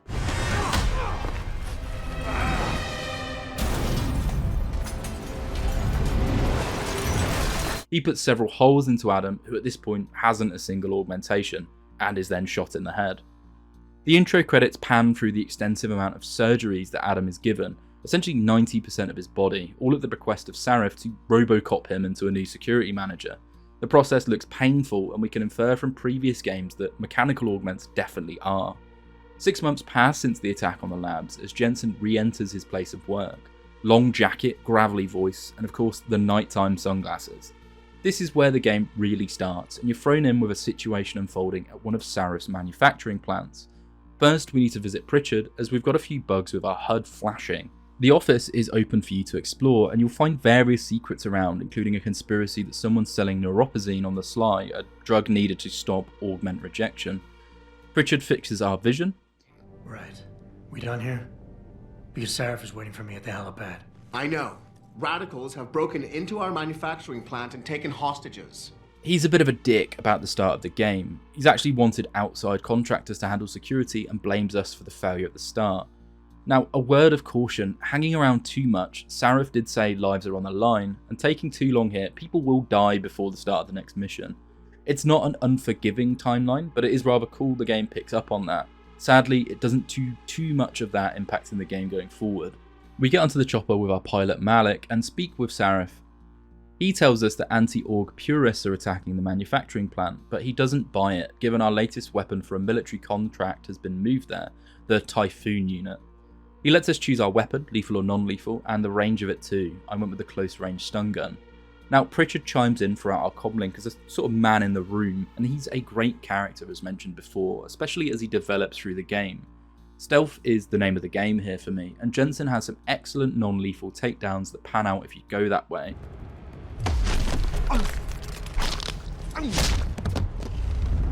I've heard the lethal ones and the lethal gameplay are just as brilliant, but I've never gone that way with this title. There's usually numerous routes, some hidden more than others, and some blocked behind having certain Augs as with the last games. I took the maintenance entrance on the roof, avoiding guards entirely but having to think a bit more. Augs in this game are handled differently too. They're all installed already as they require surgery, but if they came on all at once, Jensen would go into shock, so we could either find praxis kits to speed that up, or gain enough XP to level up, and it sort of emulates the Augs coming online naturally. It's handled in that way, more like a modern RPG with skill points. Many things give you XP. There's an especially juicy bonus for not being seen if you're going the stealth route in each segment. Hacking has changed too. You'll either find passwords hidden throughout the world through exploration, or perform a fun little minigame, and it's an improvement on the clicking one button or using a multi-tool in the previous games. But the game isn't paused as you do the minigame, so you have to be careful about when you do it. For speed's sake, we stealth our way to the room with the hostages, avoiding the trap there and disarming the bomb. Then we get to the server room where the Typhoon prototype was kept, coming face to face with a hacker literally plugged into the housing unit. When we approach, things get weird. Instead of being captured and interrogated, the guy just domes himself, in quite a dramatic fashion. We recover the prototype and hop on the blower to Sarif. For a terrorist group of purists, it's very interesting that one has a cortical implant. Sarif tells us not to touch him in case there's a booby trap, so we go to confront the leader of the group, Zeke Sanders. Something I noticed playing was that each room feels quite gamey, especially from a stealth puzzle type way. It's very modular, each room's like a different coloured Lego piece clipped together, rather than them bleeding into the overall world. This becomes less noticeable later, but generally, if you finish one room, you don't really have to worry about the guards in there ever again. The wires are visible on the game, essentially. Now, the conversation with Sanders can go a few ways, but I managed to convince him to abandon the hostage and make a run for it rather than escalating the conflict. Sarif isn't too happy, but Sanders wouldn't have ever let an Aug in his crew, so it seems he's been manipulated rather than having too much in terms of useful information. Malik's quite happy with our character that we prioritised human lives over orders. That you weren't fired from the force, you quit when you realised Protect and Serve had become Protect and Serve the corporate interest. Nice to see she was right. You ready to go? We head back to base to talk to the teams. Pritchard has an especially fun greeting. Well, if it isn't Mahatma Gandhi himself. He believes there is a hole in the cybersecurity and he'll be investigating that in the background. He also clocked that he enters the ladies' toilets. Honestly, the litmus test if it's a great Deus Ex game, and only 2 of them do it. When we get to Sarif's office, he's speaking to a hologram of a man named Hugh Darrow, angry about a politician they know inciting anti-Aug sentiment. When we talk to him, tell him that Sanders knew nothing about the augmented hacker, we tell him our stance. And I did. The Typhoon is safe. Sanders didn't know about it. He didn't even know his hacker was augmented. Turns out the police are saying the guy isn't an Aug, the hacker, or letting anyone see the body, even with financial pressure from Sarif. Bob and his friends are definitely up to something here, but as an augmented badass, there's no issue with us sneaking into the police station to take a look at the body. Adam used to work for the police as well. Detroit is packed with side content, but we'll stick to the main investigation. I'll only really mention side quests I think are important to the overall plot or if they're a bit cool. But if you think I've missed one of your favourites, feel free to talk about it in the comments. For now, getting a checkup and visiting the body in the morgue are the top of the to-do list. Jensen unfortunately moves at the speed of smell, so we'll be spending a fair whack of time in Detroit just slowly crawling around from objective to objective. Going to the limb clinic reveals something strange, that despite it being 6 months since our surgeries, there's zero signs of rejection. This is completely unheard of, an entire absence of glial cells, meaning while we should have been on neuropozyne by this point, Adam is special. From a sidetrack, we investigate a former detective who was looking into the initial break-in, and it was such a high-profile case there was a lot of pressure coming down from the feds while he was looking into it. He thought something shifty was happening, that orders came from the top to shut the case down. He tells us not to come back with any results, he doesn't really want any blowback either. An outside agency may have messed with evidence storage. Speaking to an officer who was on the case in the police lobby, Jensen intimidates him using a pheromone implant with one of the most compelling threats I've ever heard. I'm the real thing. If you don't give me what I want, I won't beat you up. I'll kill you. The cop reveals he came in and received an email from the higher-ups to clear camera footage of the PMCs entering the lab, footage showing them bringing something in with them. We'll put a pin in that one now. Jensen leverages relationships with former colleagues at the precinct to get buzzed into the police department, even going as cutthroat as to threaten revealing a man's antipsychotic use if he doesn't let us in.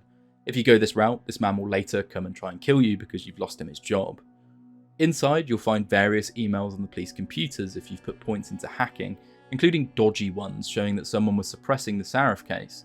Emails from a Joseph Mandley, hey, remember him, show Homeland Security were responsible for closing the case and for doctoring autopsy reports on the victims. But why would they have to do that? Going into the morgue to find the hacker from the manufacturing plant, we see that Homeland Security want to meddle here too.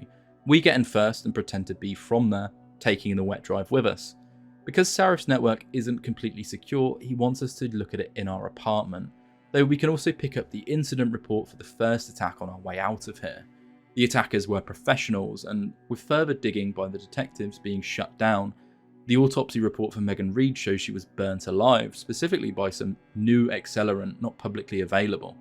The detective's gut feeling was that someone was just removing evidence. This is compounded by the one surviving witness initially wanting to give a statement, but after seeing paramedics, not being lucid anymore.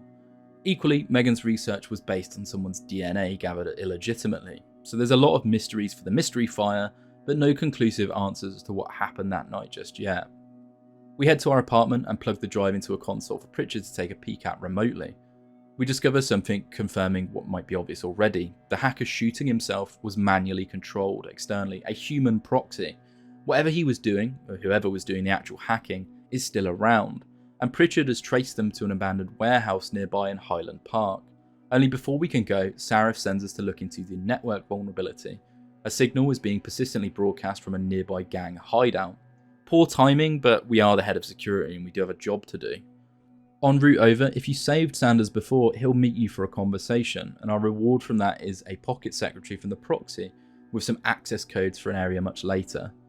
First things first, the D-Road Ballers hideout. There's a few ways to get in there, some a bit limited by our challenge of not killing anyone. The easiest route being to punch through a wall, but it would take out the guard stood on the other side. No, instead we weasel our way around the guard's field of view and end up using the front door. There's not much going on here besides just the pure stealth. Two goons admit their television isn't working since letting one of Sanders' friends in to hack the antenna on the roof, so we know the two things are linked in some way. Also, there's the landmines.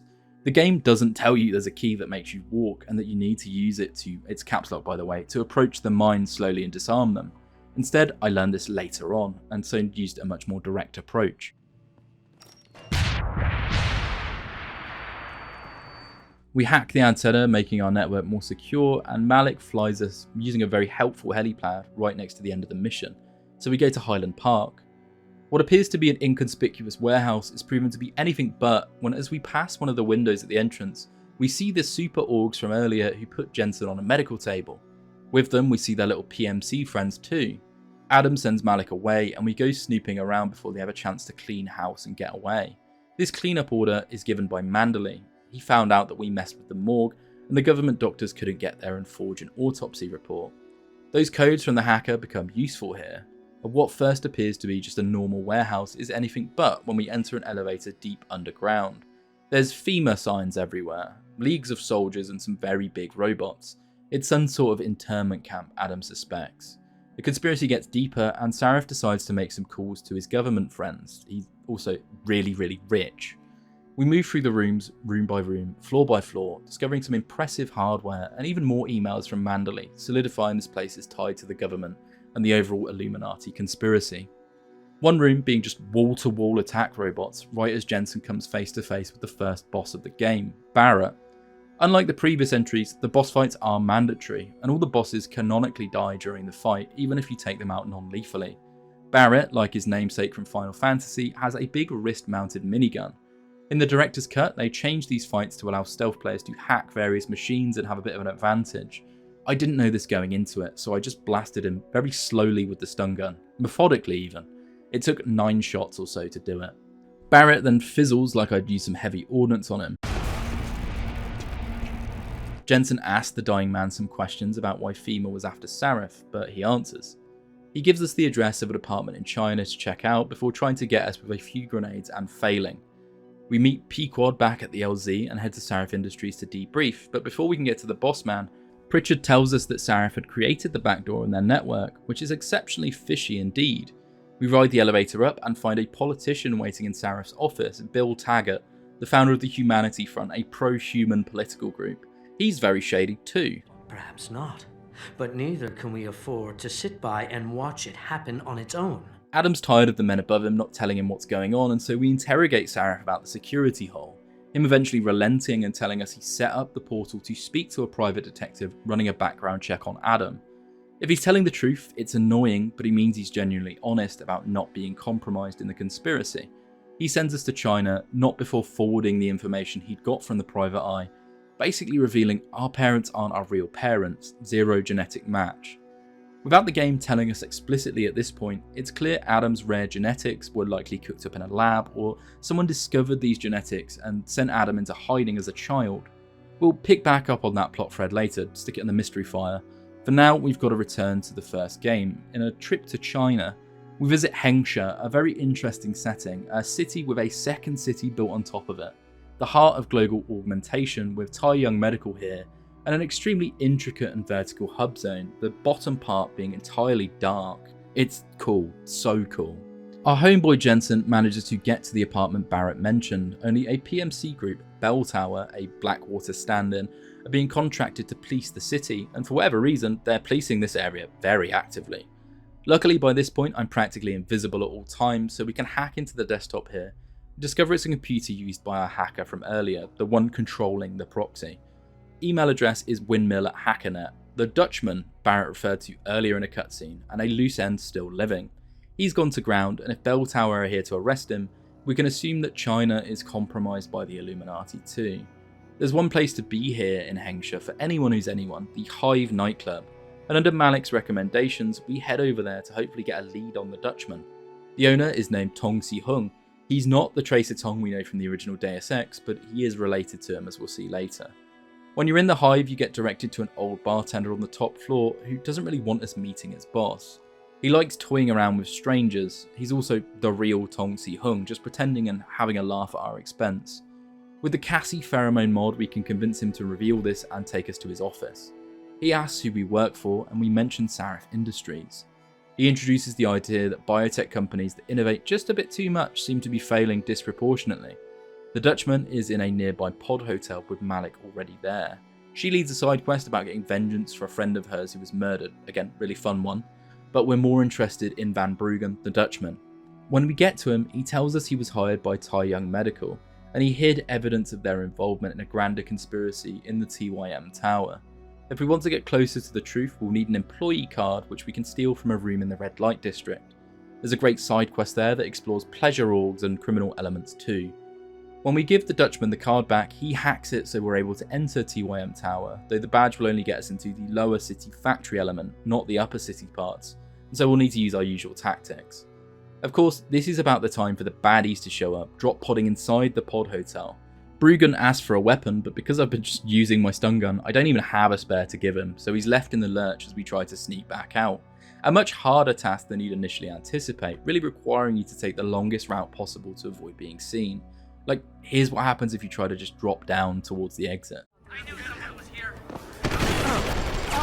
We sneak through a heavily mined bathroom, mop up our side quests, and then enter the lower city part of the tower.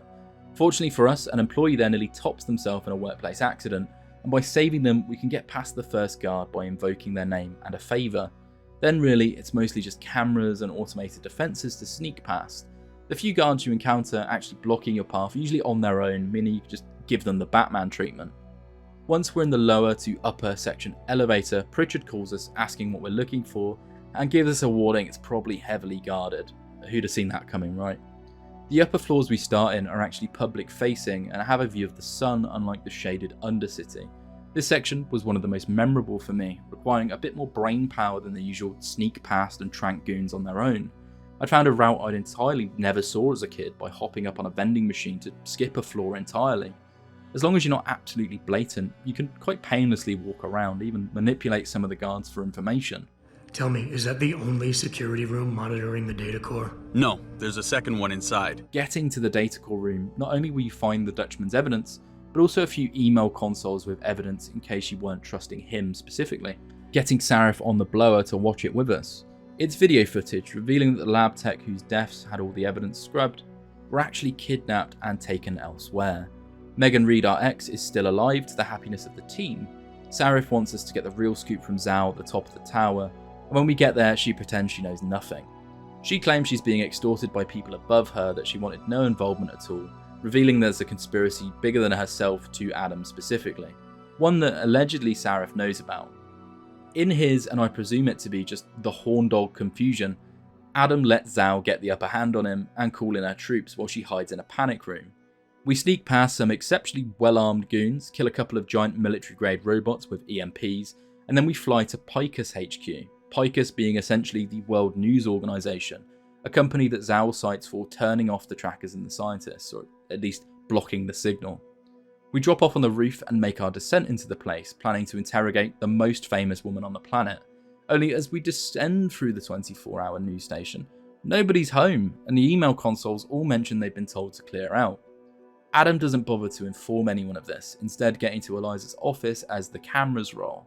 She knows who we are and welcomes us. Ever since receiving orders to temporarily disrupt satellites over the Detroit metropolitan area 6 months ago. The night Megan's team was taken. She's weirdly emotionless and has apparently been watching us since Detroit. What Zhao mentioned was true. Eliza did jam the trackers, and she's weirdly forthcoming about it. Something to note in this scene specifically is the pink on Eliza's costume, not found anywhere else in the game world. We'll put a pin in that for later. Eliza, at least in this room, turns out to be a hologram and mentions she's alerted security in a way that makes it seem like it was against her will, as FEMA troops pour in and start hunting us down. We sneak to an elevator that would lead to the server rooms and hide under the staircase in front of it while the thing takes a jolly to come up.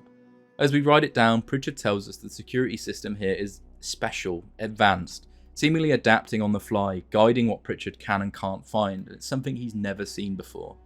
More sneaking leads us to what we thought would be Eliza's broadcast room, but it's actually a giant AI core. Eliza is actually a sophisticated AI program.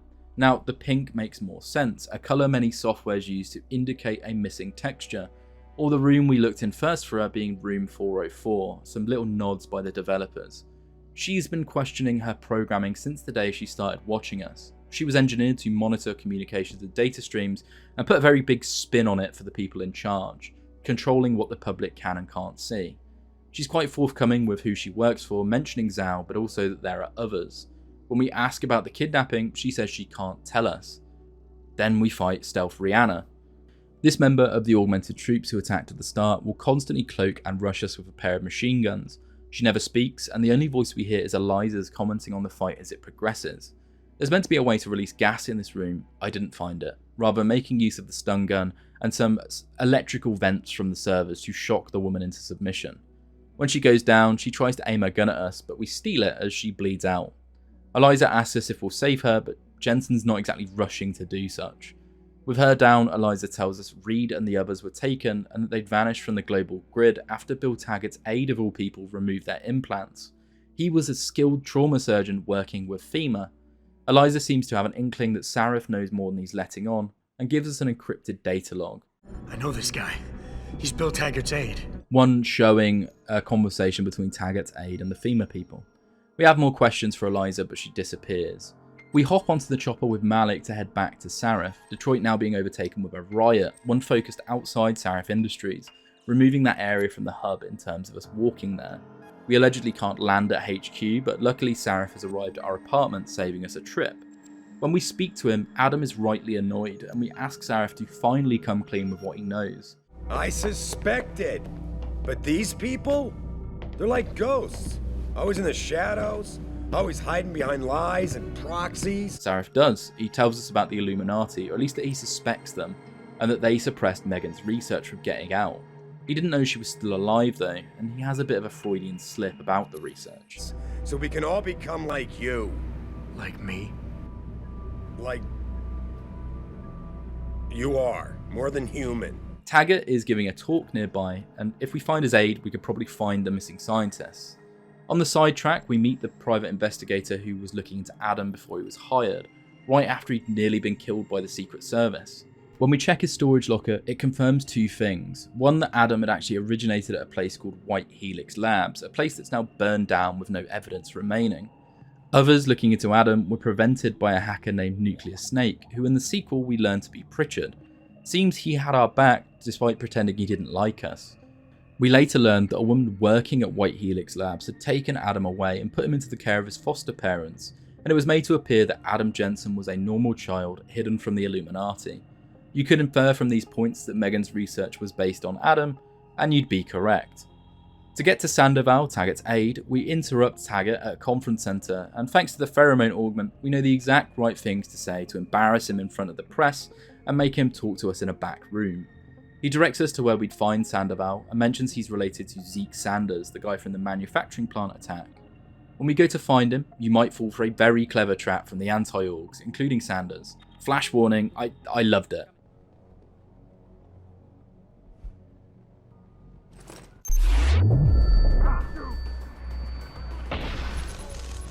Sandoval has a secret bunker under the apartment where this trap gets sprung, and by the time we get to him, Bill Taggart has dragged his name through the mud publicly, destroying him.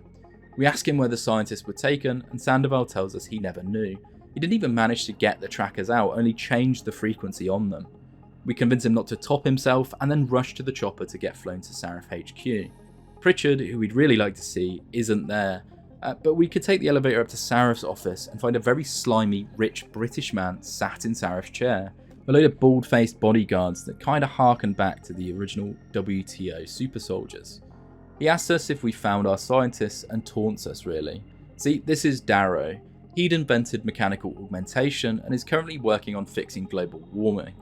Sarif takes us outside and tells us he's found one of the GPL trackers. It's in Hengsha Island, and to go back there, but he had to call in a favour with the DoD so the Illuminati will know we're coming. He goes into his office to talk to Darrow, who reeks of the Illuminati. This scene is probably put in to make you suspect Sarif as being involved, but he's not. For the sake of flow, we'll speed up slightly. I know we're probably doing a whistle-stop tour anyway. As we fly into Hengsha, we're rerouted by the government there, and the chopper is shot down by a Stinger missile. Malik goes under heavy fire, and you can actually save her if you take out the people shooting her. I never managed to, my weapons weren't good enough. We're led through a few rabbit holes with the signal actively stuck in the augmented arm of a scientist. It's here on Hengsha, currently attached to Tong of all people, as Bell Tower goons have a bit of a racket going for feeding his harvesters any augmented bodies they want disposing of. Our org start to malfunction during this section, and you can get a chip update at the limb clinic. Don't, it's an Illuminati trick. Tong has his balls in a vice because Bell Tower have captured his son. We free said son using a handheld cloak, and free up Tong to help us a bit more actively. There's a shipping yard with supplies that go to wherever these scientists would be working from. If we can cause a distraction by planting some C4, we can get a first class ticket over there inside one of their shipping containers. Planting the C4, we discover the device has a very, very fast timer on it, and we barely get out in one piece. We do, however, see the distraction was meant to allow Tong's son to escape, or should I say, it was used by Tong's son to escape his father, as he hops aboard a ship called the Tracer. Yes, this is the young Tracer Tong who JC will meet in the future. Hopping into one of the containers, if you're playing the director's cut, you're placed into the DLC for the game, The Missing Link, where Jason awakes on a Bell Tower ship with no access to his augments and has to work strategically to sneak around, uncovering another conspiracy with Interpol's help investigating Bell Tower's activities at a shipping depot. It's an exceptional DLC, amazingly written and quite fun to play, but I'll be glossing over it here. We uncover that Bell Tower are working on some sort of org procedure to turn women into processors and interfaces for an AI computer. I feel really sad glossing over it, it's honestly one of the best chapters in the game, but we're really far in as it is. When we do manage to escape, we end up at Singapore with the express goal of saving Megan and the scientists who are working there against their will. We cause a big distraction to get most of the scientists away, uncovering the Illuminati were working on a biochip that would be a kill switch to orgs, so pretty glad I didn't get it in the Limb Clinic. Anyone who resists the Illuminati would be able to be turned off. If you'd visited the Limb Clinic back in Hengsha, this is where Zhao will try and use it.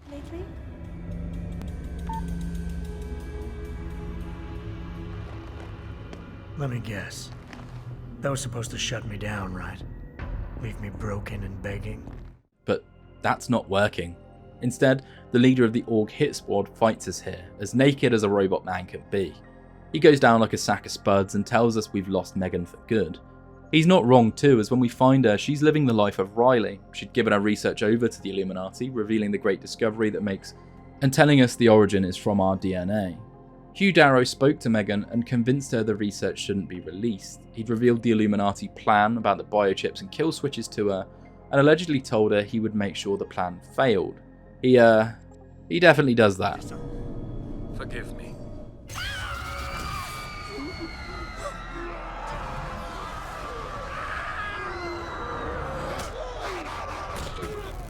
Using the biochips to instead turn every org worldwide into a murderous killing machine, we clear a path for the scientists to escape, avoiding the slobbering PMCs as we steal Darrow's cross-continental rocket and head to where the summit he's broadcasting from is being held. To make matters worse, we know that Sarif is there and Taggart too. Sneaking through the area isn't too hard, given everyone who's a problem is just a slobbering zombie. At this point, we still need to get around absolute hordes of them though. When we get to Darrow to disengage the station's lockdown so we can get to the broadcast bit, he gives us the I'm a victim treatment. He'd created augmentation technology and wanted to clear the slate with a kill switch and make sure the world would be so afraid they'd never use this technology again. Funnily enough, if you've got the social org installed, his motivations become a lot less nice. He was actually just really selfish here.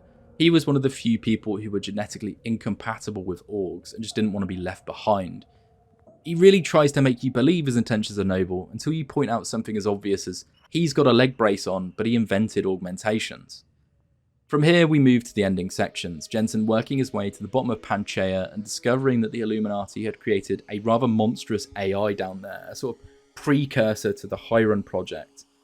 Icarus was meant to allow an Illuminati member to plug in and have control and awareness of all the world's information at one time. Zhao can't control the thing despite plugging in, so we take her out. Behind her charred corpse is the communications array Darrow had used to fire out his signal, and Eliza Cassan giving us some options for what we can do with it. There are a variety of doctored signals we can send out here, each mildly impacted by Jensen's morality through the game. The first signal allows us to go through with what Sarif would have wanted, blaming the events on extremists. By placing the blame on them, Adam believes that biotech companies would be able to continue their research, leading to a singularity where humans could become gods. The second is Darrow's, an unadulterated confession, leading to humanity abandoning this sort of tech and modification, allegedly preventing it from being used by the Illuminati and others like them. The third would be the Taggart option, basically covering up the Illuminati but sending the rest of Darrow's confession, allowing it to blame it all on a lack of regulation because of neuropozyne poisoning. The Illuminati would place their restrictions on human research and their position would be overall strengthened. A fourth and final option is just to destroy the base with Sarif, Taggart and Jensen inside, letting humanity come to their own conclusions rather than trying to manipulate things. If you do this, Eliza mentions her time with us was a pleasure, and Jensen puts his faith in humanity hoping it will pan out for the best. Unlike the previous games, all the endings are rather speculative rather than showing what happens after Pangaea, leaving players to come to their own conclusions rather than having a prescribed this is what happens. Well, until the sequel came out, that is. In case you're lost with this one, Adam Jensen starts the game investigating an attack on Sarif Industries that seemingly killed his ex-girlfriend Megan Reed and several other scientists. As he digs deeper, he discovers the attack wasn't terrorism at all. The scientists were kidnapped, evidence was covered up, and multiple governments, corporations, and security forces have been working to hide what really happened. The reason for this is Megan's research. She discovered rare genetics that would allow people to just access mechanical augmentations without needing neuropozyne or risking any rejects, neuropozyne being a drug that normally prevents rejection. She got this from studying Adam's DNA. He was grown in a lab. The Illuminati realised this discovery could reshape humanity, so they seized control of the research and forced the scientists to continue working for them.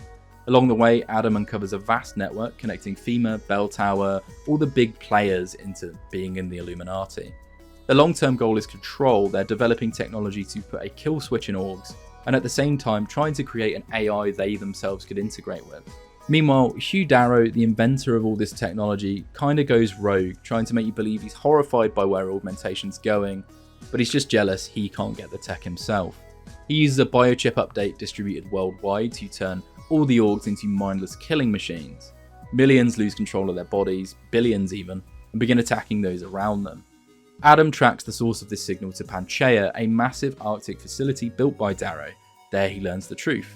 After stopping Zhao Yongru and shutting down the facility, Adam reaches the global comms system that broadcasts his signal, and rather than simply exposing the truth, he's given a choice over which version of the events the world will hear. He can support Saris' vision and preserve augment research, broadcast Darrow's confession and make humanity technophobes. He can support stricter regulations that would allow the Illuminati to continue, or you can destroy the facility entirely and just let humanity decide what happens. Whatever choice is made, Human Rev ends with the future of human evolution hanging in the balance, setting the stage for Mankind Divided, where the consequences of the augmentation catastrophe have transformed the entire world. Before we get to Mankind Divided, we need to talk about The Fall. Yes, the mobile game. No, please don't leave. Released in 2013, The Fall is less of a full sequel and more of an incomplete parallel story set alongside the events of Human Revolution. Instead of Adam Jensen, we play as Ben Saxon, a former SAS soldier who discovers the Illuminati conspiracy and actually worked alongside the augmented assassins who attacked Seraph HQ. We learn they're called the Tyrants and receive their orders directly from the Illuminati. It's genuinely not worth a full segment here, not because it's not fun, just because it doesn't tread much new ground. Saxon goes through the first episode, as it were, introducing himself, his involvement with the Tyrants, and his eventual departure thanks to a hacker known as Janus, informing him about the Illuminati and the greater truth. We explore through a mobile-sized Panama, looking for a way to fight our neuropozyne withdrawal, discovering a mysterious drug named Rhizine that works in a similar fashion, only the stuff is poisonous allegedly.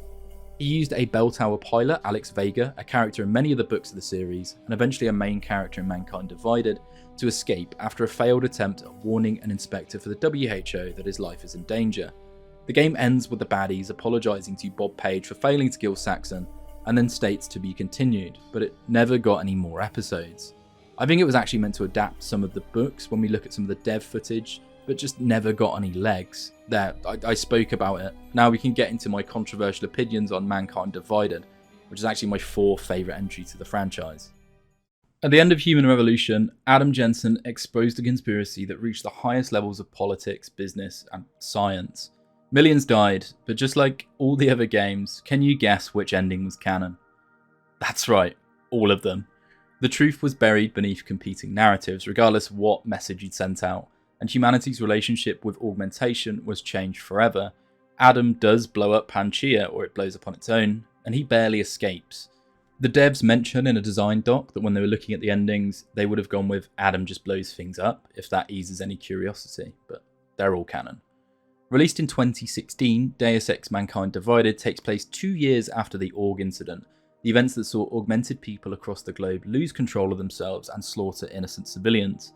Public trust in augmentation is gone. Governments have responded with heavy-handed security measures, and augmented citizens have become a permanent underclass. The dream of human augmentation improving society is dead. Fear has taken its place. Adam Jensen returns as our protagonist, now working with an Interpol anti-terror task force, while secretly investigating the same shadow conspiracy that escaped injustice in Human Revolution. Officially, he's hunting terrorists, unofficially, he's just trying to get to the Illuminati. The world had changed drastically since we last saw it. Augmented people are segregated, monitored, and treated as potential threats that can go off at any time. Most of this is set in Prague, and the whole thing much more political than previous entries, with Augs being given the papers please treatment. If Human Revolution was about the rise of augmentation, Mankind Divided is about the consequences of that. Welcome to Deus Ex Mankind Divided. Augmentation. They claim to be members of Humanity Front. The game starts off in possibly the least likely scenario, Jensen's gravelly voice mentioning that he couldn't save the world despite trying, with Eliza Kassan reporting on an augmented terror attack, a man having flashbacks to the Aug incident. Jensen is aboard a military ship being referred to as Agent Jensen, the only augmented agent on this Interpol anti-terrorism task force. We're seeking an arms dealer and former Bell Tower Special Ops agent Shepard. A buy has been set up with the Jinn, an Iraqi smuggling cartel fronted by an undercover agent for Interpol. The setting is a half-finished high-rise hotel. See, most of the labourers were heavy-duty industrial Aug users, and when the Aug incident hit, it was probably something similar to the mechanical section of Resi 7, or throwing a watermelon into a jet engine. Jensen will be preventing the Jinn's reinforcements from joining the party, while the rest of the task force will sting the buy. We take a stun gun and land on the roof of the building. For once, we start with all of our augments, which I can appreciate. For new players, you'll see a good 60% of Jensen's kit, rather than having to sort of experiment or being lumped with nothing. It's always a good approach for new players, but one that reflects the more action-packed nature of the game now. Other changes we can get to later, but it's mostly souped up graphics and expansion on the cover system, where you can now plot a path to move through. The start is a tutorial, I'm not going to tread through that. When we get to the buy itself, everything seems to be going according to plan until an augmented set of soldiers in Squid Game masks appear from active camo, and seemingly attempt to steal the weapons and augments being exchanged. A sandstorm kicks in, and our job here is to disable a chopper down there before they can escape, and optionally protecting our undercover informant. The whole section is a massive clusterfuck, genuinely an assault on the senses that I imagine will really throw new players through a loop. If you're playing lethal, you're going to have an easier time, especially when it comes to keeping Singh alive, as you've got a very short window before he'll get gunned down. If you do take them out and disable the chopper, the sandstorm breaks neighbouring windows and absolutely swarms the crew. An introduction credits scene sets the scene, with Jensen being pictured as Icarus during the events of the last game, flying too close to the sun and falling. We skip ahead slightly to a global map and a meeting of the Illuminati's Council of Five wanting to pass a bill called the Human Restoration Act. They send Stanton Dowd and a character named Volkard Rand to New York. Then Lucius De Beers, the popsicle from D1, Morgan Everett and Bob Page agree to activate sleeper agents to ensure if Dowd fails, they can still get the bill passed. The year is 2029, so 2 years after Human Rev and 23 years before the events of the first game. JC is born this same year. Jensen is on a train in Prague heading to the Task Force HQ to debrief. However, before that he meets with Alex Vega, a character mentioned in the Fall and heavily mentioned in the books. Former Bell Tower pilot and now a collaborator for the hacking group the Juggernaut Collective. She knows about the Illuminati conspiracy and is working with Jensen in the background. The Juggernaut Collective were the ones who got Jensen into Interpol, and they expect the task force to be an Illuminati front, which is really what Jensen's trying to uncover in this game. There was a task force closer to Dubai, and one question is raised: why weren't they sent instead of the Prague branch? That question doesn't really get answered in this game. We're stopped for our papers for the first and second time here, and I might leave a running count for that, I might not. Before the two can speak too candidly, a terrorist strikes, blowing the train station up and nearly taking out Jensen and Alex. Either a legitimate terrorist attack or a false flag to stir up more anti-Aug sentiment. We just don't know yet. We then cut to Jensen in his apartment, the explosion having clearly caused some issues for his Augs. This is the part where we start with no access to our powers. You can explore Jensen's apartment now and discover some tidbits and hidden caches. One of them from Pritchard, basically tying together a few threads from the last game and reminding you who the Illuminati are. We get an email from a character called Quinn, basically thanking us for working with the hackers. He was seen quite extensively in Human Rev's DLC. He's a cool character. Our first objectives here, besides just get your bearings, are to figure out what's going on with your Augs by visiting an underground doctor, given limb clinics that aren't in operation anymore, and to get back to Task Force HQ. We can call Sarif, and he's had a bit of a facelift. Adam, thanks for calling me back, son. Sarif's looking to get back into investment, given the Aug bubble has popped, but he's certain it will come back. We can confirm he made it out of Panchaea. Tai Young Medical had bought up everything from Sarif, and Megan moved to San Francisco and hasn't been in contact with Sarif or Adam. The conversation also serves to show that Sarif is now bankrupt, and there are some large Aug-only cities, which are essentially just ghettos in existence. Now the game almost lives and dies on its side quests. Oh, here we go, papers number 3. Anyway, the game lives and dies on its side quests. While we won't be covering all of them in this video, they're very well done and a source of a lot of the content you'll be going through. Not all of them feed into the meta-narrative, but they do make quite fun gameplay. Our medic is currently being besieged by the Diwali gang here, and so we know to visit him we'll either have to get rid or get past a few guards. The first side quest you'll likely encounter circles around people producing fake papers and extorting orgs. You can dismantle the scam and help a few people, even getting rid of a fake checkpoint blocking your path through the city. Getting to the medic is rather fun given we've no augments, but the city itself has a ton of routes snaking through it and a lot of verticality when it comes to moving across the rooftops or many apartment buildings that are smushed together. Personal opinion, controversial one I know, I didn't enjoy Prague. The sci-fi wonder aesthetic is gone. I know we're 2 years after a calamity, but the scenery is just generic sci-fi at times. It really just feels like you're in Half-Life 2. It's beautifully crafted, but nothing like the previous designs or art direction of Human Revolution, where they paid a lot of attention to the aesthetic they wanted to achieve and the various colours and things they specifically chose to hit that. It's missing the soul of the series, even if the gameplay itself is more developed in some areas. When we get to the medic, he puts us under and is scared he's nearly killed us. He's nearly killed us because he was prodding around inside our tummy and discovered we're pumped to the gills with hidden military orgs, new ones that seem to have been placed inside us after the events of the first game without us knowing. They're definitely not Sarif tech, that's confirmed. And when we activate them, they draw more power than our system can actually tolerate, needing at this stage in the game for us to permanently deactivate other orgs to use them without any debuffs. You could actually use every org later on, but for now it's an either or choice. Add to the mystery fire the hidden futuristic tech inside us. We call Sarif to ask about the orgs, presuming he'd put them in, but when we question him, he has no clue about what's in there. When we mention some specifically to him, he says that these orgs were concepts from the Department of Defense designed by a Vladim Orlov, so we need to track him down to find more about them. To get to Task Force HQ, we need to use the Papers number 4. Right, to get to the Task Force HQ, we need to use the train system. It's almost mildly redundant as there's 3 stops in the north, all within walking distance, but you need to use it because the south and north are split. At the train station, we learn of a Santo group, talking about building an org megacity, planning not to become the ghettos we'd seen in other areas, and an area of hope for some of the augmented people. We take the train to the north and accidentally ride in the front of the train, which is a natural cabin. Papers, Please number 5, and we've only done one main mission so far. If this is an RPG, you're playing the role of the victim, not the cool sunglasses at night super soldier of the past. Where's my old Adam? I want him back. The task force building has a secret elevator in the back of a coffee shop. Alex wants us to plant a special chip in the NSN communication device used by the task force leader, but you can go around and speak to some of your task force colleagues while you're down here. A twitchy cybersecurity expert who's not really as fun as Pritchard, some nervous new recruits, even a gravelly man-of-action strike force leader. I just don't care about these people. I'll never care about them because the game doesn't do anything with them. You're not forced to speak to these people, and they rarely come up later. What does it matter if one or even all of them are plants by the Illuminati if I never have to speak to them? We put the chip in the communication device, discovering too late that Director Miller is using the device at the same time. How did we not notice this? We have X-ray vision.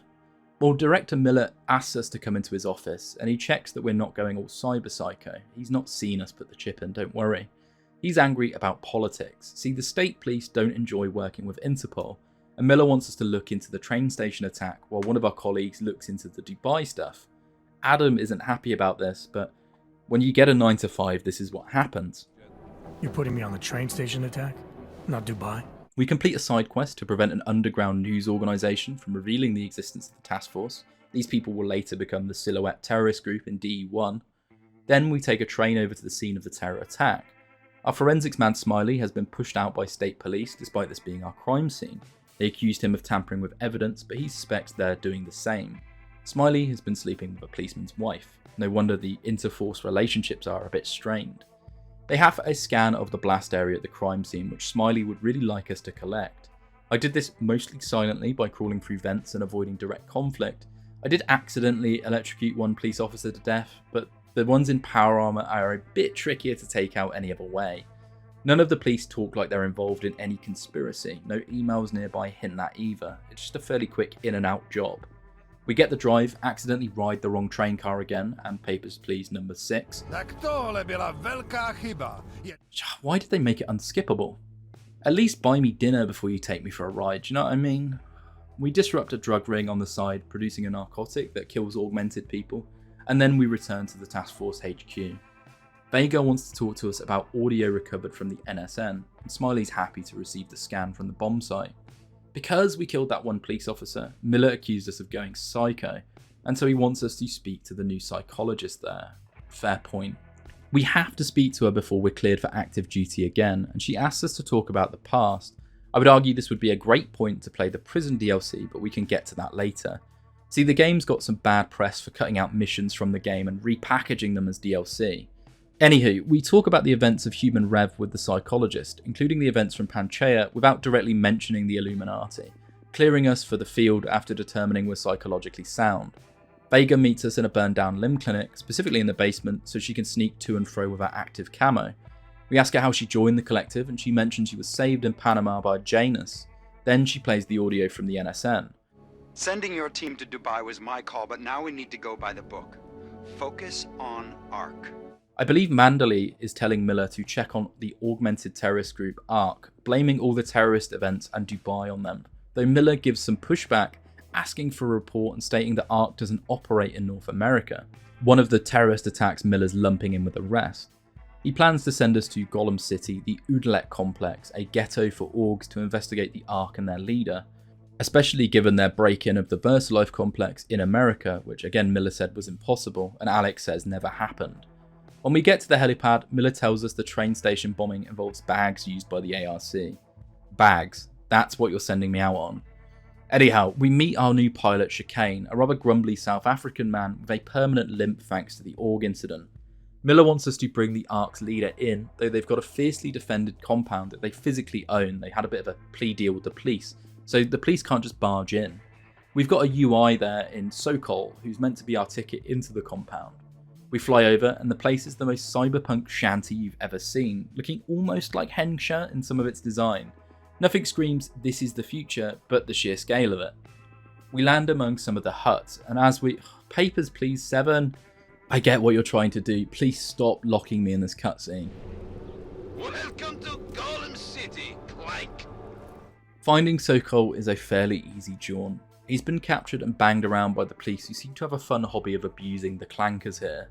He's backed out of helping us because he's afraid of ARC retaliation on his family, but he does give us a few options for getting into the place ourselves, either freeing his brother and or grabbing his keycard to access the ARC elevator. Freeing his brother is made slightly harder by one police officer and a set of power armor. You can't stealth knock out those ones unless they're EMP'd at the same time, so you've got a bit of ordering in terms of who you take out first.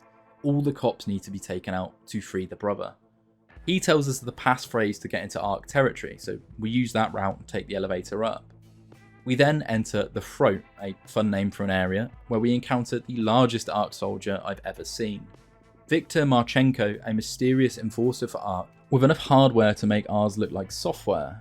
He doesn't stop us advancing onward, but after describing himself like Cerberus, he's fairly heavy-handed on giving us warnings to not cause trouble, and implicating the group for future terrorist attacks.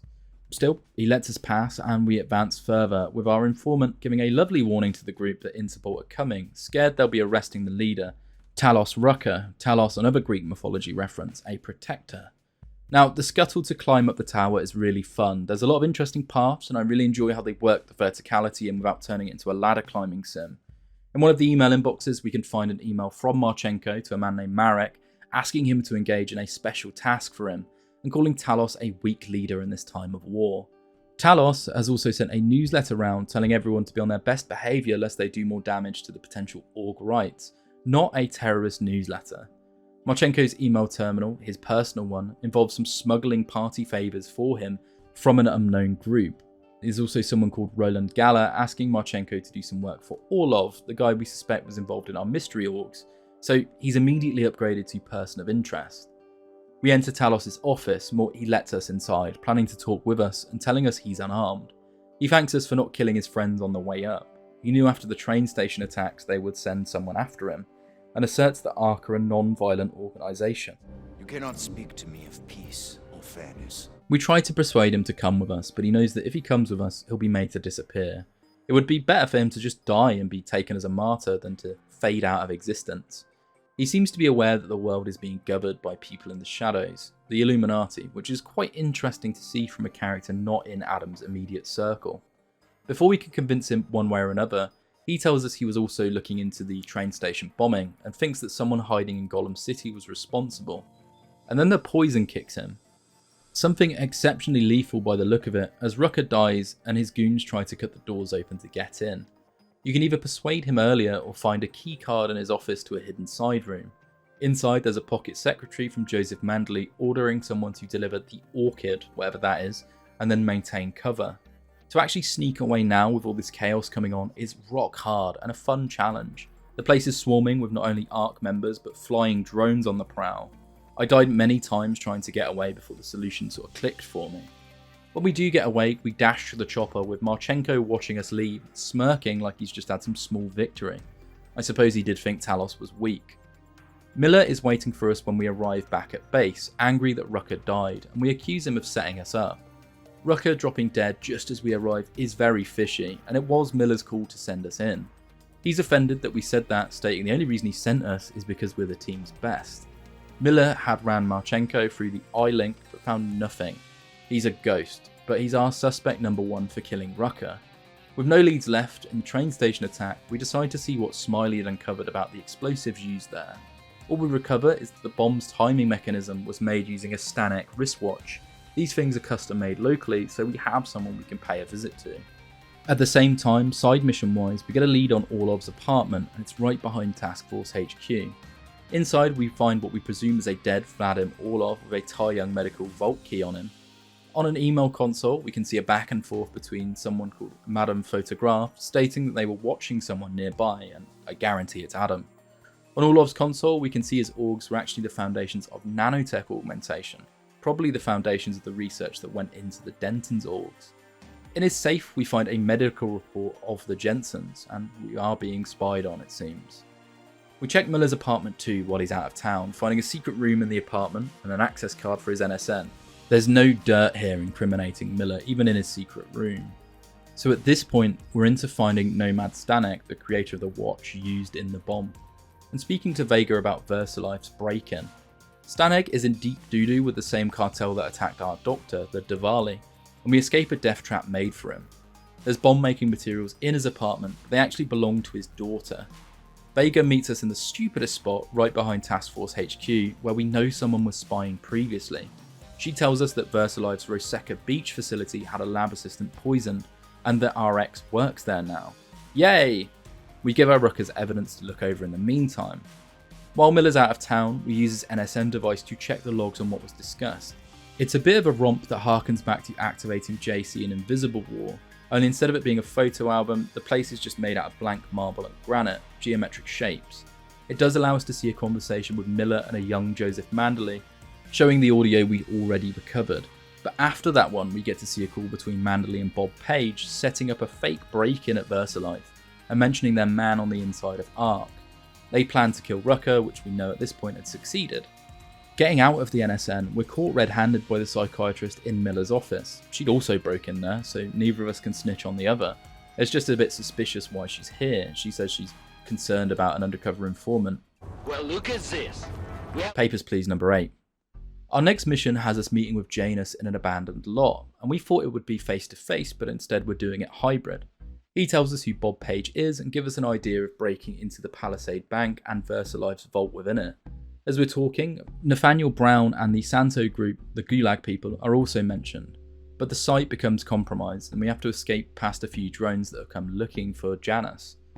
Stanek's daughter starts to engage in cult activity, and so we either have to choose between interrogating her or breaking into Versalife's vault before they clean out. It's one or the other and they lock each other out. I went with the bank because it reveals the most story, but when I saw the aftermath of the bomb maker stuff, I felt like I really missed something out. It was a load of cultists uploading themselves into a jury-rigged AI mainframe. The bank break-in is quite fun, though I suspect the mission was meant to be replaced by one of the DLC that's in the game, also framed as a bank robbery. The main mission one is rather short, but by breaking into VersaLife's vault, we allow Janus to siphon some Illuminati data and information about Project Orchid. Megan worked with Bob Page and sent her samples of Orchid to a Swiss facility called GARM. We can also recover an antidote for that poison there, which we'll use later. It's the result of her research, meant to make other people like Adam, only the incomplete form kills people by shredding their DNA. You can also find a secret box in here with a full copy of Adam inside, but we'll touch that later, it's a big can of worms. Getting into the Tai Young medical vault, if you found the key on Orlov, is also locked behind this mission. Inside you'll find prototype schematics of our mystery orgs and an email terminal detailing biochip construction that led to the org event, and how they've managed to make a new kill switch anyway, but one that can overclock augmentations.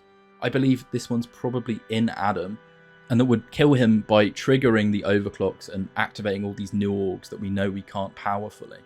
At the same time, there's some really fun side quests in this section of the game. One a setup for an org-only serial killer, and another where we recover a branched copy of Eliza Kassan, who appears to be in love with Adam. Her dialogue is rather important for one of the theories we'll get into later. I think we are the same now, Adam. We're becoming the same. After the bank, our next lead is to take a trip to this GARM facility in the Alps, Miller surprisingly letting us go, but as soon as you approach the facility, there's a surprise.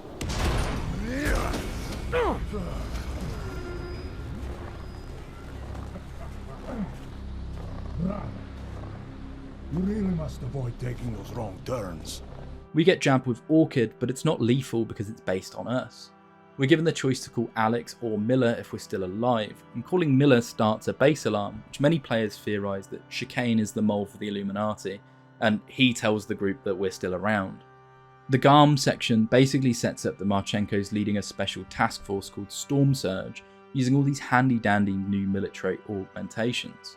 We see the Gold Mask people again, and Chicane takes us back to Prague, which is now under martial law given all the org unrest.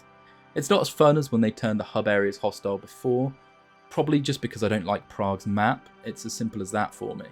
We do manage to sneak over and report back to Miller, accusing this all of being a setup, and Miller seems to be actually uncompromised, looking around for who's the mole in the task force. We learn Manderley was the one who signed off on us joining, so we know the Illuminati know and put us here. There's one side quest of importance where we encounter the serial killer from earlier, and it informs us that memory manipulation exists in the game, which is important for later, so we'll park it. We speak to Sarif, and he asserts that we weren't where we thought we were during the 2 years we were in a coma ward. It wouldn't have been hard to find out. Your augmentations have serial numbers, or at least the ones I had installed into Adam Jensen did. This is important for a later theory too. He also mentions that either A, someone scratched off our serial numbers, or B, replaced our augmentations, because the ones that he put in had serial numbers and we'd be able to be identified if we were recovered. We weren't identified. The Diwali had been doing some smuggling for Marchenko, and so we go to sneak into their compound. The Frida Liza AI actually causes a distraction for us, which is nice to see some feedback from a previous encounter. It turns out they smuggled Orchid to London for Marchenko, where Brown is giving a big summit and the delegates are discussing the Human Restoration Act. It turns out Brown wouldn't profit if the bill passes, despite thinking he would initially. All the orgs are shoved into gulags and he makes the gulags, only he wouldn't be able to keep up with the capacity and demand for them if the bill was passed. He's apparently called in Talos security to oversee things, swap the food and beverages, and done a clean sweep. Though when we get in, it's very clear Talos are compromised. The urgent matter is why I'm here. I'm sorry. Who did you say you were with? And the mission is the closest the game gets to human Rev in terms of how fun and intricate it can be. We're in a little task force strike, but we can hear by the comms they're being suppressed throughout, and discover the big plan is to both poison delegates here and bomb the surrounding buildings if we try and stop that happening. Marchenko's been very busy, and he's been taking point for the terrorists. There's one exceptionally fun section where you have to take out a load of guards in a busy delegate room, but nothing especially happens if you do it. It's just fun from a stealth puzzle perspective, having to take them out in a certain order and do it without people seeing you. Now, Miller is poisoned by the Talos troops with Orchid. They forced him to drink poisoned champagne. If you did the bank heist, you can save him here. He's not compromised, he's just really shit at his job. From that point, it's not hard to save the delegates, and you end up with your first and only boss fight in the game against Marchenko afterwards. He's quite fun, using a load of traps and drones, his fancy new orgs. There's several routes to kill him, whether that's hacking his tools, fighting him conventionally, or finding a hidden kill switch in either the Garm facility or London the Illuminati put in, and just Laputian machining him. Your endings are dictated by if the bombs went off, or if the delegates died, leading to 4 different versions, but they're all just read out as news reports from Eliza Catan. Nothing extreme changes between them, it's all about whether the Human Restoration Act passes. The ending is rather rushed, you feel like the game's just getting good right as it finishes, which is especially frustrating when they were putting missions out as DLC. The most interesting part of the ending is actually hidden behind the first half of the credits. I missed this when I first recorded it and had to go back. Midway through, we see a conversation from the Council of Five revealing the psychiatrist as the mole, and mentioning something very interesting. The theory that this dialogue, Sarif's dialogue about Adam not having his original orgs, Eliza claiming we're becoming the same, and the fact memory altering exists, plus Adam in the box at the VersaLife Vault, hint at 2 possible outcomes that are wildly debated by fans of the game. It almost reflects an earlier mission where you investigate the serial killer and then are just told, we don't know who it is, we'll have to leave it there.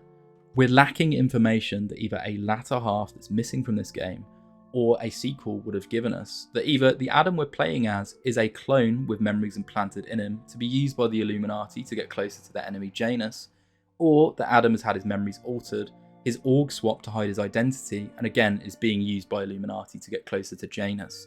The only piece of damning evidence, which again can be quite contested given how technology can come and go in this universe, that Adam isn't a clone, is that they don't have the technology to flash clone somebody, with JC being born in a womb, and the vat babies we see in Deus Ex 1 not being fully grown. It's entirely plausible they may have cloned Adam back from White Helix, but they just wouldn't have had time to fully grow a new Adam from HR. There's also the mystery of how did they get his exact memories from him, or were these all just made by an AI and put in him. I lean against the clone theory here, I just don't think it's plausible, but I'd like to get your thoughts in the comments if you've played this game and had a think about it. The game has a lot of fun DLC, the standout being Adam going through the story of his first mission with Interpol, rescuing an undercover agent from an org-only prison. If I had time to cover it, I would. If you want me to cover it in a future video, let me know. If this one does well, I probably will just cover it. Otherwise, it's 2 AM now, I'd need to conclude. I've not seen another human being all weekend. Upload the virus. In the end, the difference between Deus Ex and its successors isn't really about lore, factions or continuity, as a lot of it stays consistent between games. It's more about how each branch chooses to zoom in on something with a different level of focus. The original games are old school sci-fi conspiracy pulp at a global scale. Everything is stacked systems on top of systems. There's this big conspiracy with the government, AIs, the Illuminati. JC Denton and Alex Denton drift through all of this like they've been dropped into the middle of something already in full swing. Eventually, they stop being messengers and become judges, and the question shifts from what's going on here to what are we going to do about it? The endings for each game have a sense of finality about them and normally causing massive global change from their impact. I prefer the power fantasy of the first set of games, so Deus Ex 1 and Invisible War. The sheer scope and wonder of the world, even the dusty post-collapse world of the Invisible War, and the fact that you're in charge of what happens as opposed to just being along for the ride. They care more about being fun than being clever, despite the first game having some very intricate plot balance and writing. The Jensen games stay in the same world, but they tighten the focus. The conspiracies are there, and I'd argue they're less secretive about it. They're not the main emotional thread anymore. They sit in the background while the story stays closer to Adam Jensen himself, someone trying to piece his life back together while slowly realising he's got the illusion of choice instead of being a real decision maker. Mankind Divided almost makes you feel even more of a side character than Adam already is. Everything sort of happens around Jensen and he's just responsive to it instead of actually taking control of his choice. Adam's ability to make choice has been stripped from him, and that theme might have been better explored in a more complete game or a trilogy as they'd initially planned. You're more of a passive observer in Adam's set of games rather than the active making decisions and changing things as the Dentons, and that's the real difference between them. I'm not going to go plot by plot exactly what happened in a concise format in this conclusion. I think you've seen that in the game, and this script is long enough. So please enjoy eating your lunches to this or falling asleep to it, whatever you do. But for now, over and out, smooth brains. Johnson. Andy fucking Johnson.